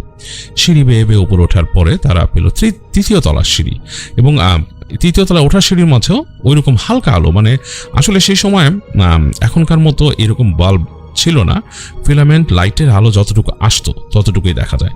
যাই হোক, বেশ কেমন একটা মানে পরিবেশ, ভৌতিক টাইপের পরিবেশ। এবং এই বাসাটা কোনো কারণে কোলাহল থেকে বেশ দূরে, যদিও ওই অঞ্চলের একটু পাশেই বেশ কোলাহলপূর্ণ এলাকা। তো আজাহার উঠলেন সেই তার বন্ধুর সাথে, এবং উঠে দেখলেন যে সেই বন্ধু বাসায় নক করলো, এবং অনেকক্ষণ পর দরজা খুললো একজন ব্যক্তি, এবং সে তাকে নিলেন ভেতরে, বাড়ির কর্তা যিনি, এবং তিনি তাদেরকে নিয়ে, দুজনকে নিয়ে গেলেন তাদের যে ড্রয়িং রুম, সেখানে বসালেন, এবং বসিয়ে মানে সে বাড়িতে ঢুকেই জানি আজহারের কেমন লাগছিল। এবং তারা বসলো এবং বসে কথাবার্তা হলো যে সেই বাড়ির যে ছেলে যাকে সে পড়াবে, সে ক্লাস 6-এ পড়ে, এবং তাকে পড়াতে হবে, এবং সন্ধ্যার সময় এসে পড়াতে হবে, দিনের বেলা তো সম্ভব না, স্কুলে যায় এবং অন্যান্য কাজ থাকে, এইরকম সময় এসে পড়াতে হবে। তো ছাত্রের সাথে পরিচয় হলো আজহারের, এবং বলল যে ঠিক আছে। তা আজহারের বেশ পছন্দ হলো তার ছাত্রকে, তো ছাত্র বেশ টিচারকে পছন্দ করলো, বোঝা গেল কথাবার্তা টুকিটাকি বলে। তো তাদের ঠিক হয়ে গেল সবকিছু, পড়ার ব্যাপারটা। তো যাই হোক, আজহার সাহেব চলে আসলেন, এবং তার রীতিমতো পড়ানোর যে নিয়ম সেটা শুরু হয়ে গেল। তো তিনি সপ্তাহে, কিন্তু তখনকার সময় নিয়ম ছিল যে একটা টিচারকে প্রতিদিনই যেতে হতো। এখন যেমন দেখা যাচ্ছে যে ফিক্সড ডে থাকে, যে সপ্তাহের অমুক অমুক দিন পড়ানো হবে, তখন কিন্তু টিচাররা প্রতিদিনই যেত পড়াতে। তা আজহার সেইভাবেই তিনি প্ল্যান করলেন, এবং তিনি পরের দিনই ছাত্রের বাসায় গেলেন সেখানে। এবং আজকে তিনি গিয়েছেন একা। তো তিনি যখন বাড়ির সামনে গেছেন, তার কাছে কিন্তু খুব অস্বস্তি লাগছে, এবং তিনি বরাবরই নিজেকে একটা বুঝ দিলেন যে আসলে আমার কাছে অস্বস্তি লাগছে এই কারণে যে আমি আসলে শুনেছি যে এই বাসাটা ভূতের ব্যাপার আছে, এই সেই হ্যান ত্যান, এই কারণে। তো তারপরে তার কাছে অস্বস্তি লাগছে, তিনি নিচের থেকে উপর পর্যন্ত তাকালেন, বাসার একদম মানে নিচ থেকে গ্যারাজ থেকে ছাদ পর্যন্ত। তো তাকে দেখছেন বাসার সামনে কিন্তু আলো যে জ্বালানো, সেটা হচ্ছে জাস্ট এন্ট্রেন্সের মুখে, এই যে বাড়ির যে মূল একটা দরজা দিয়ে ঢুকে যে কেচি গেট, তার উপরেই বাতি জ্বালানো, একটা ছোট লাইট শেড দিয়ে জ্বালানো লাল বাতি। লাল বাতি বলতে সেই ফিলামেন্টের লাইট জ্বলছে, আর উপরের দিকে কোনো বাতি নেই। তো তিনি যখন উপরে তাকালেন, তার পরে মিলি সেকেন্ড মনে হলো যে ছাদের থেকে কেউ একজন তার দিকে দেখছে, এবং তিনি তাকানোর সাথে সাথে পেছন দিকে সরে গেল, মানে পেছনে, মানে সেই রেলিং থেকে পেছন দিকে সরে গেল। তো তিনি ভাবলেন হতেই পারে, একটা বিল্ডিংয়ে কত মানুষ, ছাদেও থাকতে পারে রাতের বেলা, হয়তো কেউ দেখছে। তো যাই হোক, তিনি নিজেকে যুক্তি দিয়ে বোঝাচ্ছেন যে এখানে আসলে অস্বস্তি ফিল করার কারণ আমাকে বলা হয়েছে এখানে ভূতের ভয় আছে বা সামথিং লাইক দ্যাট। তো তিনি উঠে গেলেন। সিঁড়িঘর দিয়ে যাওয়ার সময় প্রথম যেই দরজাটা, সেটার কাছে যখন তিনি আসলেন, তার কাছে কেমন জানি একটা মানে বাজে ফিল হওয়া শুরু হলো। বাজে ফিলটা হচ্ছে এরকম, তার কেন জানি মনে হচ্ছে যে এই দরজার পাশ থেকে কেউ তাকে দেখছে, বা দরজার পাশেই কেউ আছে যে তাকে কোনোভাবে ফলো করছে, দরজার ফাঁক দিয়ে দেখছে বা কিছু। তো বেশ অস্বস্তি লাগতে লাগতে আজহার আর কোনো কথা না বলে আস্তে আস্তে সিঁড়িতে পা বাড়ালেন, এবং তিনি হেঁটে হেঁটে উঠে গেলেন। যথারীতি 3 তলা পর্যন্ত আসছেন, সিঁড়ির মধ্যে কোনো শব্দ নাই, 2য় তলাতেও তার কোনো শব্দ পান নাই তিনি। তো তিনি উঠে আসলেন 3য় তলায়। তো এসে তিনি নক করলেন, যথারীতি দরজা নক করার পর তার ছাত্র দরজা খুলে দিল তাকে, এবং সালাম দিল, বলল আসসালামু আলাইকুম স্যার, আসেন। তো গেল, তো তাদের পড়ার রুমে, ওই সেই ছেলের যে পড়ার রুম, সেখানে তিনি গেলেন, এবং তিনি বসে প্রথম দিন ছাত্রের সাথে টুকিটাকি কথা বলছেন, যে মানে বিভিন্ন আলাপ করে যে তুমি কি পড়ো, তোমার বইগুলো বের করো, বা ইত্যাদি ইত্যাদি কথাবার্তা তার যখন বলছেন। তো যখন তাদের মধ্যে কিছু আলাপচারিতা হচ্ছে এবং বই বের করে দেখাচ্ছে ছেলেটা, এরকম সময় হঠাৎ করে তিনি একটা প্রচণ্ড নারী কণ্ঠের চিৎকার শুনলেন। মানে মানে প্রচণ্ড একটা কেমন জানি চিৎকার করে উঠলো এরকম, এবং মনে হলো কেউ প্রচণ্ড জোরে দরজার উপরে মানে লাথি মারলে বা যেরকম। তো তিনি একটু ঘাবড়ে গেলেন, চমকে উঠলেন। তিনি বললেন যে কি ব্যাপার, এটা কি তোমাদের বাসায় কে চিৎকার করলো? তো বলে স্যার বাদ দেন, এটা আমার ফুপু। বলে তোমার ফুপু মানে উনি কি রাগ করছে কোনো কারণে বা কিছু সমস্যা? বলে না, আমার ফুপু এই পাগল, জিনে ধরা উনি, তো ওনাকে আটকায় রাখে, তো আটকায় রাখার কারণে উনি মাঝে মাঝে চিৎকার করেন। তো তখন কিন্তু আজহারের একটু অস্বস্তি লাগা শুরু করলো। বললো আচ্ছা আচ্ছা আচ্ছা। তো ছাত্র গেল, ছাত্র একটু পরে তার সাথে পড়াশোনা নিয়ে আলাপ হলো। এর মাঝে তিনি কিন্তু ওইরকম চিৎকারের মতো শব্দ, দরজার কিছু শব্দ তিনি শুনেছেন এর মাঝখানে। তো যখন পড়াশোনা শেষ ওই দিনের মতো, তার পড়ার শেষ, এর মাঝখানে তাদেরকে নাস্তা দেওয়া হয়েছে।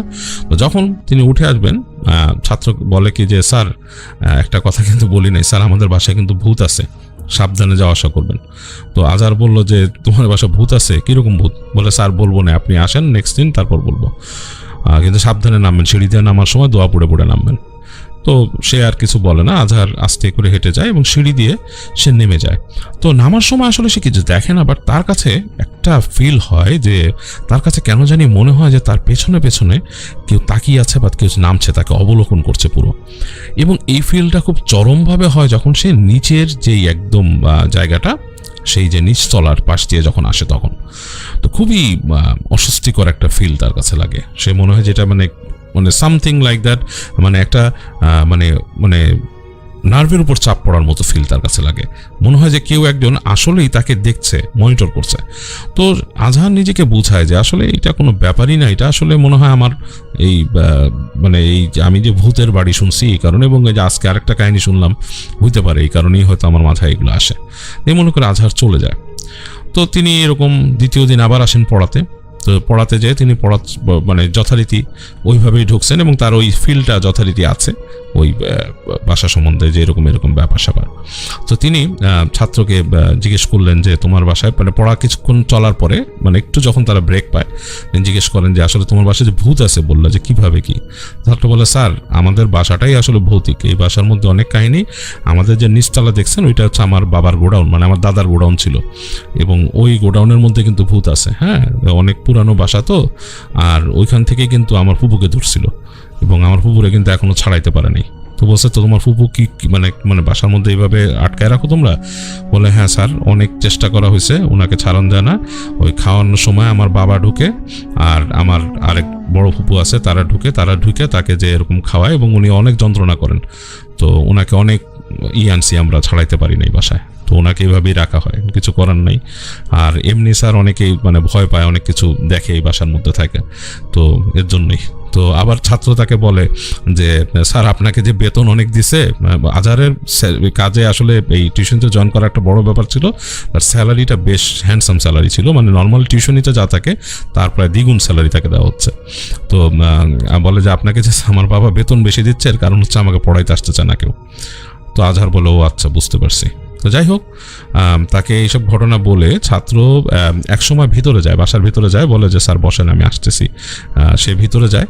তো আজহার কিছুক্ষণ বসেছিল রুমের ভেতরে। তো সে হঠাৎ করে দেখে প্রচণ্ড জোরে, লাইক অ্যাজ ইফ কেউ একজন যদি কোনো ফুটবলকে শ্যুট করে বাইরের থেকে, সেরকম জোরে একটা বল সারা তার ঘরের মধ্যে দরজা দিয়ে ভ্রাম করে এসে ঢুকে সেই রুমে একটা খাট ছিল, সে খাটের সাথে বাড়ি খেয়ে ছিটকে এক পাশে পড়ে। আজহার লাফ দিয়ে উঠে গেছে চেয়ার থেকে। তিনি বুঝতে পারেনি যে এখানে কি হলো ব্যাপারটা। তো তিনি লাফ দিয়ে উঠে দাঁড়ায়, লাফ দিয়ে উঠে তিনি চিন্তা করতে বল এইভাবে মারলো কে, এবং প্রচণ্ড জোরে। তখন পর্যন্ত বলটা যে বাড়ি খাইছে, দরজার সাথে একটু খাইছে, 2 দরজা তখন ছিল, সেই দরজাটা তখন হালকা হালকা কাঁপতেছে। তো তিনি বলের দিকে কিছুক্ষণ তাকায় থাকে। তো একটু পরে তার ছাত্র আসে রুমের ভেতরে, বলে কি, তিনি বলেন ছাত্রকে যে তুমি কি বল মারছো এখানে? তো বলে না তো স্যার, আমি তো বল মারিনি। বলে এখানে কে বল মারলো? বলে স্যার এখানে বল মারার তো কেউ নাই, বাট বলটা আমার। তো কে মারছে আমি জানি না স্যার, আমাদের বাসায় এই ধরনের ঘটনা ঘটে, আপনাকে আমি বলছি। তো আজহার মনে করে যে তার ছাত্র তার সাথে মনে হয় দুষ্টুমি করতেছে, বা অনেক ছাত্র আছে যে টিচারকে সরানোর জন্য অনেক রকম পরিকল্পনা করে।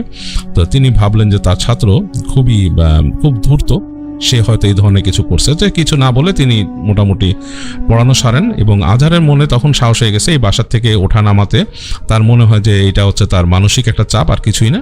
তিনি যথারীতি বাসা থেকে নেমে, আর তিনি কিন্তু আসলে আজহার এতটা ধর্মীয় মানসিকতারও ছিল না, ধার্মিকও ছিল না যে সে দোয়া পড়ে নামবে, এরকমও কিছু ছিল না। সে এমনি নেমে গেল সিঁড়ি দিয়ে। তো এরকম আসলো তৃতীয় দিন যথারীতি কিছু ঘটলো না। চতুর্থ দিন, পঞ্চম দিন, এই দিনগুলো নর্মালি গেছে, আজহার কিছু দেখে নাই।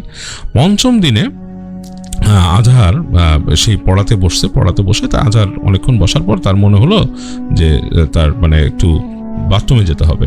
আজহার বললো যে ঠিক আছে, ছাত্রকে বলতেছে যে আমি একটু বাথরুমে যাবো, তোমাদের বাথরুমটা আমাকে দেখাও। তো বললো আসেন স্যার, তাকে নিয়ে গেল। তো বাসার জিনিসটা হচ্ছে এরকম, তাদের যেই রুমে সে ছেলেটা পড়তো, ছেলেটা রুমেই পড়তো, সেখান থেকে বেরিয়ে বাম দিক দিয়ে গেলে করিডোরের মাথায় দেখছে যে একদম শেষ মাথায় একটা দরজা আছে, এবং দেখলো সেই দরজার মাথায় তালা মারা।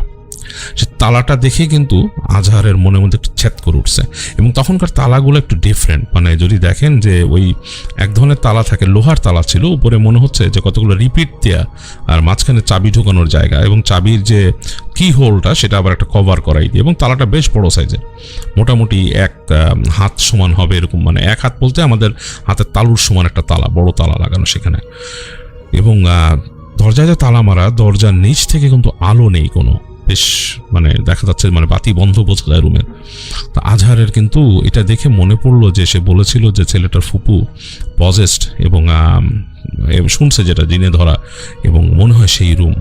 তা আজহার মোটামুটি আর কিছু না বলে সে আস্তে করে গেল, এবং সেই দরজা থেকে একটু পাশেই বাথরুমের দরজা, এবং সেই সময়কার বাথরুমগুলো আসলে একটু ডিফারেন্ট ছিল। তো ছেলেটা দেখালো যে স্যার ঢুকেন বাথরুমে, এই হচ্ছে বাথরুম, লাইটটা জ্বালাই দিল, বললো যে লাইট। তো আজহার বাথরুমে ঢুকলো, ঢুকে সে ছেলেটা আবার তাকে বললো স্যার আমি কি দাঁড়াবো বাইরে? বলে না না, তুমি দাঁড়াবা কেন, তুমি যাও। তো আজহার বাথরুমে ঢুকে সে যথারীতি তার গেট লক করলো, এবং সে তার মতো তো সে যখন বাথরুমে গেছে, তার কিন্তু আসলে পেটে একটু প্রেশার ছিল। তো সে যখন প্রকৃতির ডাকে সাড়া দিচ্ছে, বেশ খানিকক্ষণ পর হঠাৎ দেখলো ঠাস করে রুমের লাইটটা বন্ধ হয়ে গেল, বাথরুমের বাতি বন্ধ হয়ে গেছে, এবং গেটের মধ্যে তার যে বাথরুমের দরজা, সেটার মধ্যে মনে হচ্ছে একটা মানে ঠেলার মতো কেউ দিচ্ছে, মানে চাপ দেওয়ার মতো, এবং দুই দরজার তখনকার যে বাথরুমের দরজা, সেটা মনে হচ্ছে যে দরজার ঠেলাতে দরজার যে মানে ছিটকানির মধ্যে চাপ পড়তেছে, এরকম লাগতেছে। তা আজহার একটু অস্বস্তিতে পড়ে গেল, সে মনে করলো যে আসলে কি হচ্ছে, মানে এটা কি আমার সাথে কেউ খেলতেছে বা ছাত্রই ফাইজলামি করতেছে। তো সে মোটামুটি একটু হয়ে গেল, বাতি বন্ধ করে দিচ্ছে, এবং সে কথা বলতে পারছে। যাই হোক, সে তার মতো ফ্রেশ হয়ে উঠলো, ওখান থেকে উঠে এসে সে এখানে ছোট একটা বেসিন ছিল, সেখানে যে সেই অন্ধকারের মধ্যে সে হাত ধুলো, কারণ সেই বাসার যে একটা ভেন্টিলেটর ছিল বাথরুমে, সেই ভেন্টিলেটরতে হালকা আলো আসছিল, এর মধ্যে দিয়ে সে হাত ওয়াশ করলো। হাত ওয়াশ করে সে বাথরুমের দরজায় আসলো, এসে ছিটকানিতে হাত দেওয়ার আগে সে দেখলো যে বাথরুমের দরজাটা খোলা, মানে বাথরুমের দরজার ছিটকানি মারাই হয়নি, কিন্তু বাথরুমের যে ছিটকানিটা ছিল সেটা কিন্তু কোনো মতেই খোলার মতো না, কেননা ভেতরের দিকে যেটা ছিল সেটা কিন্তু ছোট নর্মাল ছিটকানি না, সেটা একটা হ্যাজবোল। আপনারা যদি চেনেন যে একটু বড় টাইপের একটা মানে এই টাইপের থাকে, যেটাকে হ্যাজবোল্ট বলে আই থিঙ্ক। তো সেই হ্যাজবোল্ট ছিল সেখানে লাগানো, তো সেইটা খোলা, এটা কোনোভাবেই খোলার কথা না যদি সে ভেতর থেকে এটাকে না খোলে। তো তার আসলেই তখন একটা গুজবাম্প হয়ে গেল সারা শরীরে, এবং সে প্রচণ্ড রকমের ভয় পেল। সে দরজাটা হাত দিয়ে ফাঁক করে বাইরে তাকালো, বাইরে তাকিয়ে দেখছে যে করিডোর আগের মতোই, এবং সেই লাইটের যে সুইচটা সেটা অফ করা। তো হতেই পারে সুইচ নিয়ে সে ভাবলো যে কেউ একজন হয়তো হেঁটে গেছে, লাইট জ্বালানো দেখে বন্ধ করছে, কিন্তু মানুষ তো বুঝবে যে বাথরুমে কেউ আছে। তো যাই হোক, আজহার মনে মনে চিন্তা করলো যে ছাত্রের কাজ কিনা, কিন্তু সে এখনও সেই হ্যাজবোলের ব্যাপারটা সে মিলাতে পারছে না, এবং কে চাপ দিচ্ছিল দরজায় তার মাথার মধ্যে আছে যে তার ছাত্র হয়তো এরকম করেছে। তো সে চলে আসলো রুমে, এসে দেখলো যে ছাত্র তার মতো বসে বসে অঙ্ক করছে। তো ছাত্রকে সে বললো যে তুমি কি এসে বাথরুমের এখানে লাইট নিভাইছো? সরাসরি প্রশ্ন করছে। ছাত্র বলতেছে না স্যার, আমি লাইট নেবো কেন? বলে দেখো, আমার সাথে কিন্তু দুষ্টুমি করবা না তুমি, হ্যাঁ, তো আমি তোমার টিচার, আমি তোমাকে পড়াতে আসছি, দুষ্টুমি কিন্তু করবা না। তো ছাত্র বলতেছে যে না স্যার, আমি কেন দুষ্টুমি করবো, আপনি আমার স্যার, আমি কেন আপনাকে স্যার বলছি আমাদের বাসায় ভূতের সমস্যা আছে, ভৌতিক সমস্যা আছে, এর জন্য আমি বলছিলাম আমি দাঁড়াবো নাকি। বলছে যে না, তুমি আমার কাছে আসলে ব্যাপারটা অন্যরকম লাগতেছে, কিন্তু এরকম দুষ্টুমি করলে কিন্তু আমি তোমার বাবাকে বলবো।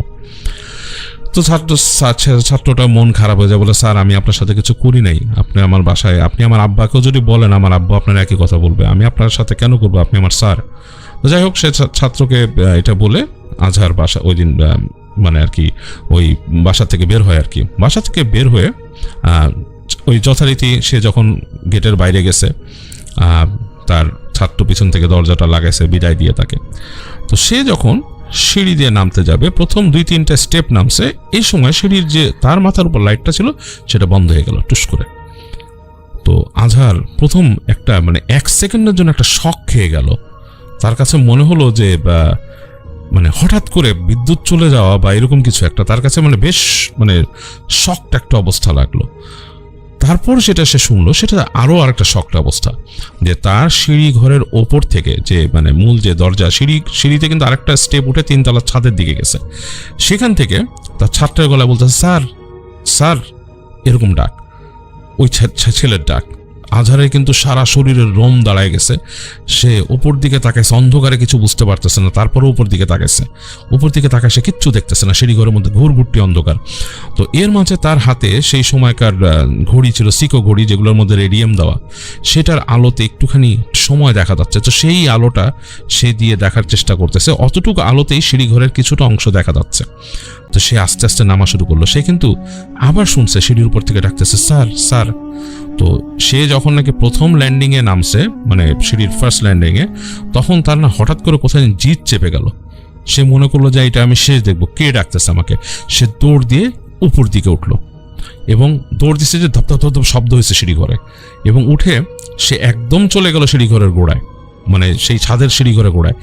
যে দেখলো সেখানে কেউ নাই, একদম অন্ধকারের মধ্যে দৌড় দিয়ে উঠছে সে, উঠে থেকে কেউ নেই, বুঝতেছে সে যে এখানে কেউ নাই, জায়গাটা এমনি। এবং সেই যে ছাদের সিঁড়ি ঘরের পাশ দিয়ে যে আলো আসতেছে টুকিটাকি, ওখানে একটু খোলা জায়গা আছে সেটার আলো দিয়ে, সেখানে কেউ নাই, এবং একটা টিনের দরজা, টিন কাঠ দিয়ে লাগানো।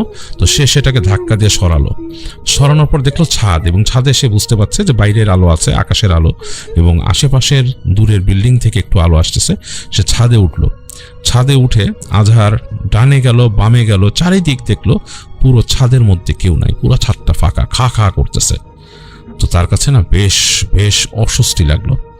তো আজহার আবার নামলো, নেমে সে সিঁড়ি দিয়ে নামলো। ওই জায়গাটার যথারীতি অন্ধকার, এবং সিঁড়ি ঘরের সুইচ কিন্তু বাসার ভেতরে। তো সুতরাং আজহার মনে মনে এখনো আরেকবার চিন্তা করতেছে, হয়তো তার ছাত্রই কোনো দুষ্টুমি তার সাথে করতেছে। প্রচণ্ড রকমের রাগ তার ভর করছে ছাত্রের উপরে। সে হেঁটে হেঁটে আসছে এবং সে দোতলায় নামলো, তখন দেখলো আলো আছে। আবার এভাবে করে সে নিচে নামলো। তো নিচে যখন নেমে আসছে, তখন আজহারের মনে হলো যে এই যে নিচতলার দরজাটা, এখানে আসলে অস্বস্তি লাগে। আর ছাত্র বলতেছে যে এইখানে নাকি তাদের গোডাউন, তার দাদার আমলের, এবং সেখানে ভূত আছে। তো সে একটু মানে ফিল করলো কিউরিয়াসিটি। সে ওই দরজার কাছে কান পাতলো, ওখানে যে দরজাটা ছিল সেখানে আস্তেই করে কান পাতলো। তো কান পেতে অনেকক্ষণ রয়েছে, নৈশব্দ, কিছু শব্দ নেই, আশেপাশের শব্দ। তারপর তার মনে হচ্ছে ভেতরে মানুষজন হাঁটা চলা করতেছে, এরকম শব্দ, নানা রকম নয়েজ পাচ্ছে, চলাফেরা। মনে হচ্ছে যে মানে একটা জায়গায় যদি ভিতরে কোনো মানে নড়াচড়া হয়, মানুষ থাকে, কিছু নিয়ে মানে কাজ করে, যেরকম শব্দ, সেরকম কর কর, হ্যাঁ, মানে হাঁটার সাউন্ড, এই ধরনের শব্দ সে পাচ্ছে হাতে, কানের মধ্যে। তো সে খুব অস্বস্তি ফিল করা শুরু করলো। এক সময় নার্ভের উপর বেশ চাপ পড়লো, সে আস্তে করে হেঁটে বেরিয়ে গেল, ওখানে থাকলো না। তো ওই দিন আসার সময় সারাক্ষণ আজহার সাহেবের খারাপ লাগতেছিল, এবং সে খুবই খারাপ ফিল করলো। মানে তার কাছে মানে মন টন বিষায় গেল। একবার মনে হচ্ছিল টিউশনটা ছেড়ে দিই, মানে এই যে ছাত্র যদি তার সাথে এরকম গেম খেলে। আরেকবার সে ভাবতেছে যে ক্লাস 6-এ পড়া একটা বাচ্চা, আসলে তখনকার মানুষ কিন্তু এতটা জটিলও ছিল না। এখনকার বাচ্চারা যেরকম স্মার্ট বা এত কিছু ভাবতে পারে, তখন কিন্তু এতটাই ভাবে ভাবতো না আসলে। আর বড়দেরকে একটু বেশি সম্মান করতো সেই সময়। তো সেই অ্যাসপেক্টে সে সময়কার আজহার সাহেব আসলে এতটা ভাবছে না। তো তিনি ভাবছেন যে এতটুকু বাচ্চা, ও কি এত কিছু করবে আমার সাথে। এগুলো ভাবতে ভাবতে তিনি বাসার মধ্যে চলে গেলেন, এবং তার মধ্যে সেনকে রাতে গেলেন, এবং রাতে তিনি কিছু দুঃস্বপ্ন দেখলেন, এবং এই দুঃস্বপ্নটা আসলে তার কাছে খুব খারাপ লাগলো। তো তিনি চিন্তা করলেন, আমি নেক্সট দিন যাওয়ার আগে তাদের মহল্লার এক কোনায় একজন লোক ছিলেন, যিনি নাকি মানুষকে ঝাড়ফুঁক করতেন আর কি, তাবিজ দিতেন। তো মনে করছে যে ওর সাথে একটু কথা বলি। তো তিনি গেলেন যথারীতি। সেই ঝাড়ফুঁক আলার বাসাটা ছিল একটা মানে ছোট পানের দোকান ছিল, যে পানের দোকানের কাছে। তো সেখানে যে সেই ঝাড়ফুঁক আলাকে খুঁজে বের করলেন তিনি, আজহার, এবং তিনি কথা বললেন। তো সে বললো যে কি, আমি এক জায়গায় যাই, এরকম এরকম, এই সেই কাহিনী। তো ঝাড়ফুঁক আলা তারা বললেন যে কোনো অসুবিধা নেই, আমি তোমার একটা তাবিজ দিই, এই তাবিজটা রাখলে তোমার আর ভয় পাবা না, বা তোমার কেউ কিচ্ছু করতে পারবে না। বলে তাই নাকি? বলে হ্যাঁ। তো তাবিজ আলা তাকে একটা তাবিজ দিলেন, এবং সেই তাবিজের জন্য সে 1 টাকা নিলেন তার কাছ থেকে। তো সেই সময় ওই 1 টাকারও কিন্তু বেশ মূল্য আছে। তো তিনি সেই তাবিজ নিয়ে সেই তাবিজটা সুন্দর করে রাখলেন, রেখে বললেন যে এটা থেকে আসলেই মানে ভূত প্রেত এরকম কিছু থাকলেই হয়। বলে হ্যাঁ হয়। তুমি বেঁধে রাখো, তোমার হাতে বাঁধো এবং তুমি যাও। তো আজহার মানে কাইন্ড অফ অনিচ্ছা সত্ত্বেও কালো কাইতন দিয়ে বাঁধা তিনি তাবিজটা হাতে বেঁধে তিনি ওই দিন সন্ধ্যায় গেলেন সেখানে। তো বেশ একটা ব্যাপার, সেই দিন যখন তিনি সেই বাসায় গেছেন, তো সেই গেট দিয়ে যখন তিনি ঢুকতেছেন তখন তার কাছে বেশ অস্বস্তি লাগা শুরু করলো। কারণ মনে হচ্ছে তার কাছে যে তার এই যে ভেতর থেকে একটা ফিল আসতেছে, মনে হচ্ছে যে তিনি যে গেটে কান পাচ্ছিলেন কালকে, গেটটা খুলে ফেলবে কেউ সামনে আসলে, এরকম একটা ব্যাপার স্যাপার। এবং বেশ অস্বস্তিকর একটা মানে চাপা ফিল তার মধ্যে বা চলে আসছে তখন। এবং তিনি আস্তে আস্তে করে হেঁটে হেঁটে সেই দরজার সামনে দিয়ে যাচ্ছেন এবং অস্বস্তি ফিল করতেছেন। তো করতে করতে তিনি উঠে আসলেন, এসে জাস্ট সেই বাসায় নক করলেন এবং তার ছাত্র দরজা খুললো যথারীতি এবং বসলেন তিনি পড়াতে। তো তিনি ওই দিন পড়ায় মন দিতে পারছেন না, বেশি কিছুক্ষণ বসে আছেন। ছাত্রকে একটু পরে বললেন, তুমি কি আমাকে ওই দিন ডাকছিলে বেরোনোর পরে? ছাত্র বলছে, না স্যার আমি ডাকি নাই স্যার, আপনি এগুলাতে কিন্তু আসলে মন দিয়েন না স্যার, আমি কিন্তু আপনাকে মানে ভয় দেখাইতে চেষ্টা করি নাই, মানে আমাদের বাসাটাই আসলে এরকম টুকি আপনি এটারে আসলে স্যার মাথায় নিয়েন না, আপনি জাস্ট নর্মালি পড়ায় চলে যান স্যার, এরকমভাবে বলতেছে ছাত্র। তো এই ধরনের কথা যখন হচ্ছে তার আর তার ছাত্রের মধ্যে, হঠাৎ করে তিনি ওখান থেকে একটা হুল্লোড়ের শব্দ পেলেন ঘরের মধ্যে, মানে একটা মানে মানে মানে একটা মানে অগোছালো শব্দ আর কি, মানে চিৎকার চেঁচামেচি। একটু পর দেখলেন ধুপ ধুপ ধুপ পায়ের শব্দ আসলো এবং তাদের যে রুমের দরজাটা 2 হাত দিয়ে কেউ থাম করে খুললো। খুলে দেখলেন তিনি একটা মেয়ে দাঁড়ায় আছে। মেয়েটা বেশ এলোমেলো চুল, অবস্থাটা খুবই এলোমেলো অগোছালো টাইপের এবং চোখগুলো বড় বড় করে রাখছে এবং তার দিকে তাকা একটা হেস করে দাঁত খিচায় উঠলো। তো তার ছাত্র বেশ ভয় পেয়ে গেছে, ভয় পেয়ে যায় বলো ফুপ্পি বলে সে হাত দিয়ে সেই মহিলাকে হাত দিয়ে মানে থামানোর মতো একটা অবস্থা মেয়েটাকে। তো সেই মেয়েটা হাত দিয়ে তার ছাত্রকে ধাক্কা দিয়ে সরায় দিল এবং তার দিকে খিচায় আসলো এবং সাথে সাথে দেখলেন যে পেছন থেকে ওই সেই ছাত্রের বাবা এবং মা এরা তাকে টেনে ওই পাশে নিয়ে যাচ্ছে এবং সে শুধু দাঁত হিস করতেছে ওই টিচারের দিকে তাকায়। তো তার কাছে মানে প্রচন্ড রকমের ভয় লাগলো আজহারের কাছে এবং ছাত্র তাকে বলল, স্যার আপনি যান আজকে, স্যার আজকে চলে যান স্যার, আমার ফুপু মনে বের হয়ে গেছে, মনে খাওয়াইতে গেছিল কিছু, আপনি চলে যান স্যার। তো আজহার সাহেব আর কোনো কথা না বলে আস্তে করে বের হয়ে গেট থেকে বের হয়ে গেল। তো আজহার ওই দিন কিন্তু বেশ ভয় পেয়েছে, তিনি বেশ ভয় পাচ্ছেন, তিনি মানে কাইন্ড অফ লাইক শিভারিং করতেছেন, কাঁপতেছেন।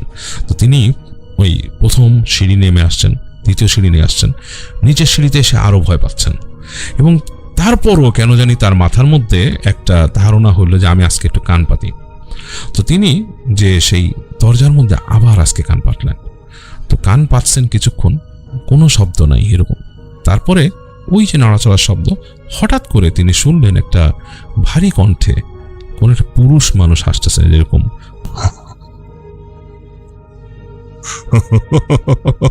এই টাইপের একটা হাসি। ওনার সাথে সাথে পিলা চমকায় গেল এবং হাসিটা এমন ভাবে আসছে মনে হচ্ছে তার সাথে সাথে কেউ কান পাচ্ছে ওই পাশে একই সাথে একই জায়গায়।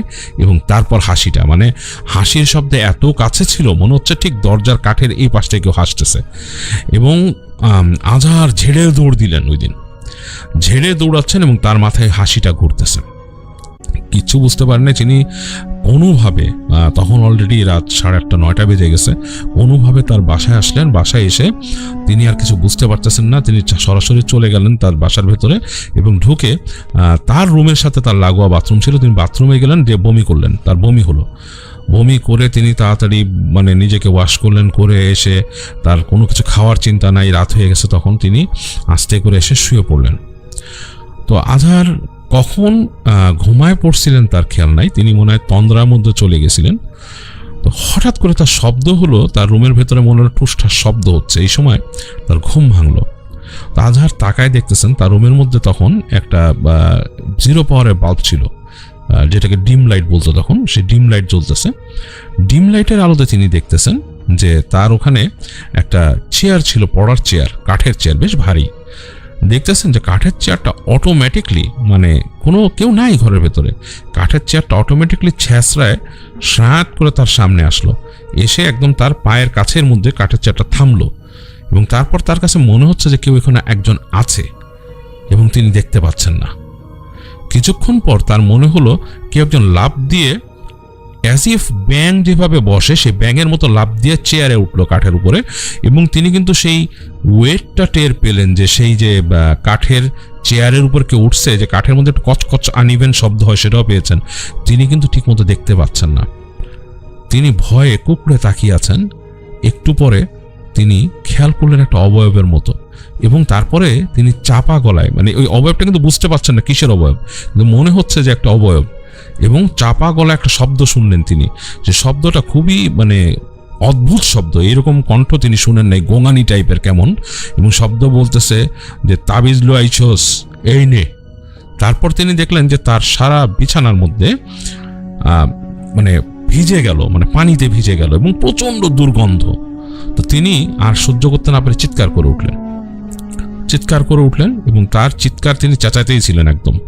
তো আজহারের চিৎকারে আজহারের বাসার মানুষজন আসলো, তার বাবা আসলো, মা আসলো, এবং তারা আসলো, এসে তার গেট ধাক্কাচ্ছে, এবং আজহার চিৎকার করতেছেন, তিনি খুলতে পারতেছেন না। তো সেই গেটটা লাগানো থাকতো একটা শেকল দিয়ে, একটা ছোট শেকল দিয়ে উঠায় লাগানো লাগতো। তো অনেকবার ধাক্কাতে শেকল খুলে গেল দরজার, এবং তার বাবা মা বাসায় ঢুকলেন। সবাই ঢুকে এসে আজহারকে লাইট জ্বালালেন, বড় লাইট, দেখলেন আজহার চিৎকার করতেছে, চোখ মুখ একদম অবস্থা খারাপ, উল্টে যাওয়ার মতো অবস্থা। তো তার মা এসে বলছেন এত গন্ধ কেন রুমের ভিতরে? তো তারা বাতি জ্বেলে দেখলেন যে আজহারের বিছানা ভেজা, এবং সেখানে মানে পানির মতো কেমন আর বিচ্ছিরি গন্ধ।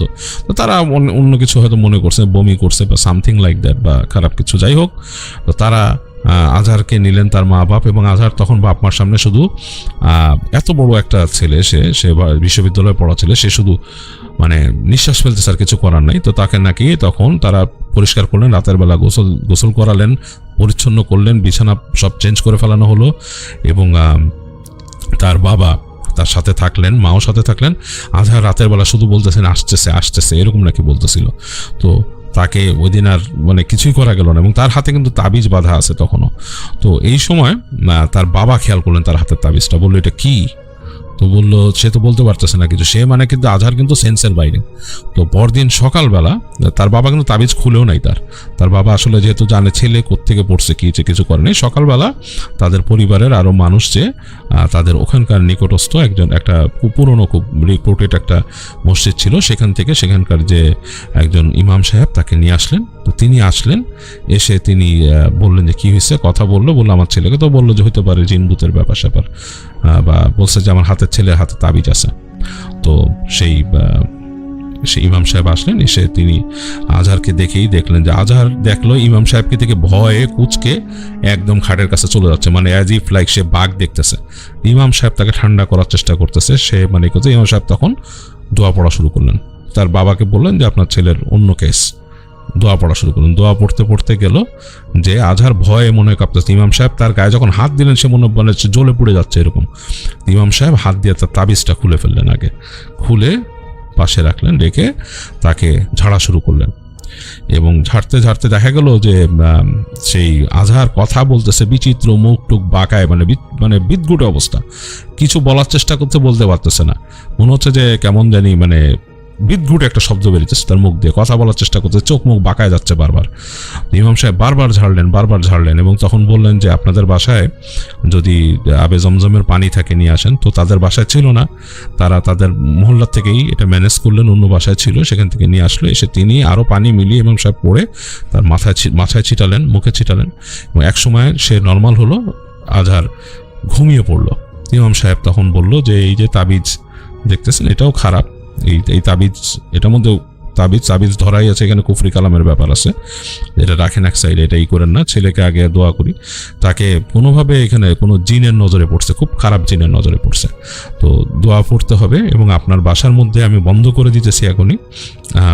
আজহারের বাবাকে বলেন যে বাসা বন্ধ করে দিতেছি, আপনারা নামাজ কালাম তো পড়েন ঠিক মতো? বলে হ্যাঁ আমরা তো পড়ি। বলে যে অবশ্যই নামাজ কালাম 5 ওয়াক্ত এইখানে জানি হয়, এবং এই ছেলেকে রুম থেকে বের করবেন না, এবং ওকে দেখি চিকিৎসা করা লাগবে, চিকিৎসা শেষ হইলে ওকেও এই লাইনেই হাঁটতে হবে, মানে ছেলের উপর বাজে নজর পড়ছে। তো যাই হোক, ইমাম সাহেব এরকম চিকিৎসা করেন তাকে কয়েকদিন। আজহার মোটামুটি এমন একটা অবস্থা হয়ে গেছিল, সে নাকি বিছানার থেকে নামতে পারতো না। তো খুবই মানে বাজে অবস্থা হয়েছিল, তিনি বিছানার থেকে নামতে পারতেন না, মানে পড়ে থাকতেন, কথা বলতে গেলেও কষ্ট হইতো, এরকম অবস্থা। তো সেই ইমাম সাহেব তাকে প্রতিদিনই ঝাড়তো। ঝাড়তে ঝাড়তে এরকম তিনি নাকি 41 দিন তাকে ঝাড়েন। ঝাড়ার পর আস্তে আস্তে তখন সে সুস্থ হয়, একটু রিকভার করতে করতে এরকম অবস্থায় আসে এবং তাকে বলেন যে কি হয়েছে। তখন আজহার আস্তে আস্তে তার পরিবারকে বলেন যে ঘটনাটা কি ঘটছিল। তো যাই হোক, ইমাম সাহেব সেই তাবিজটাকেও বলেন যে এটাকে নিয়ে পানিতে ফেলে দেন, নদীতে, আর কোথাও না, নদীতে ফেলে দেন। আর মানে আপনাদের মধ্যে কোনো একজন পরিবারের সদস্য আস্তে করে অজু করে যাবেন, যে নদীর পানিতে ফেলে দিবেন।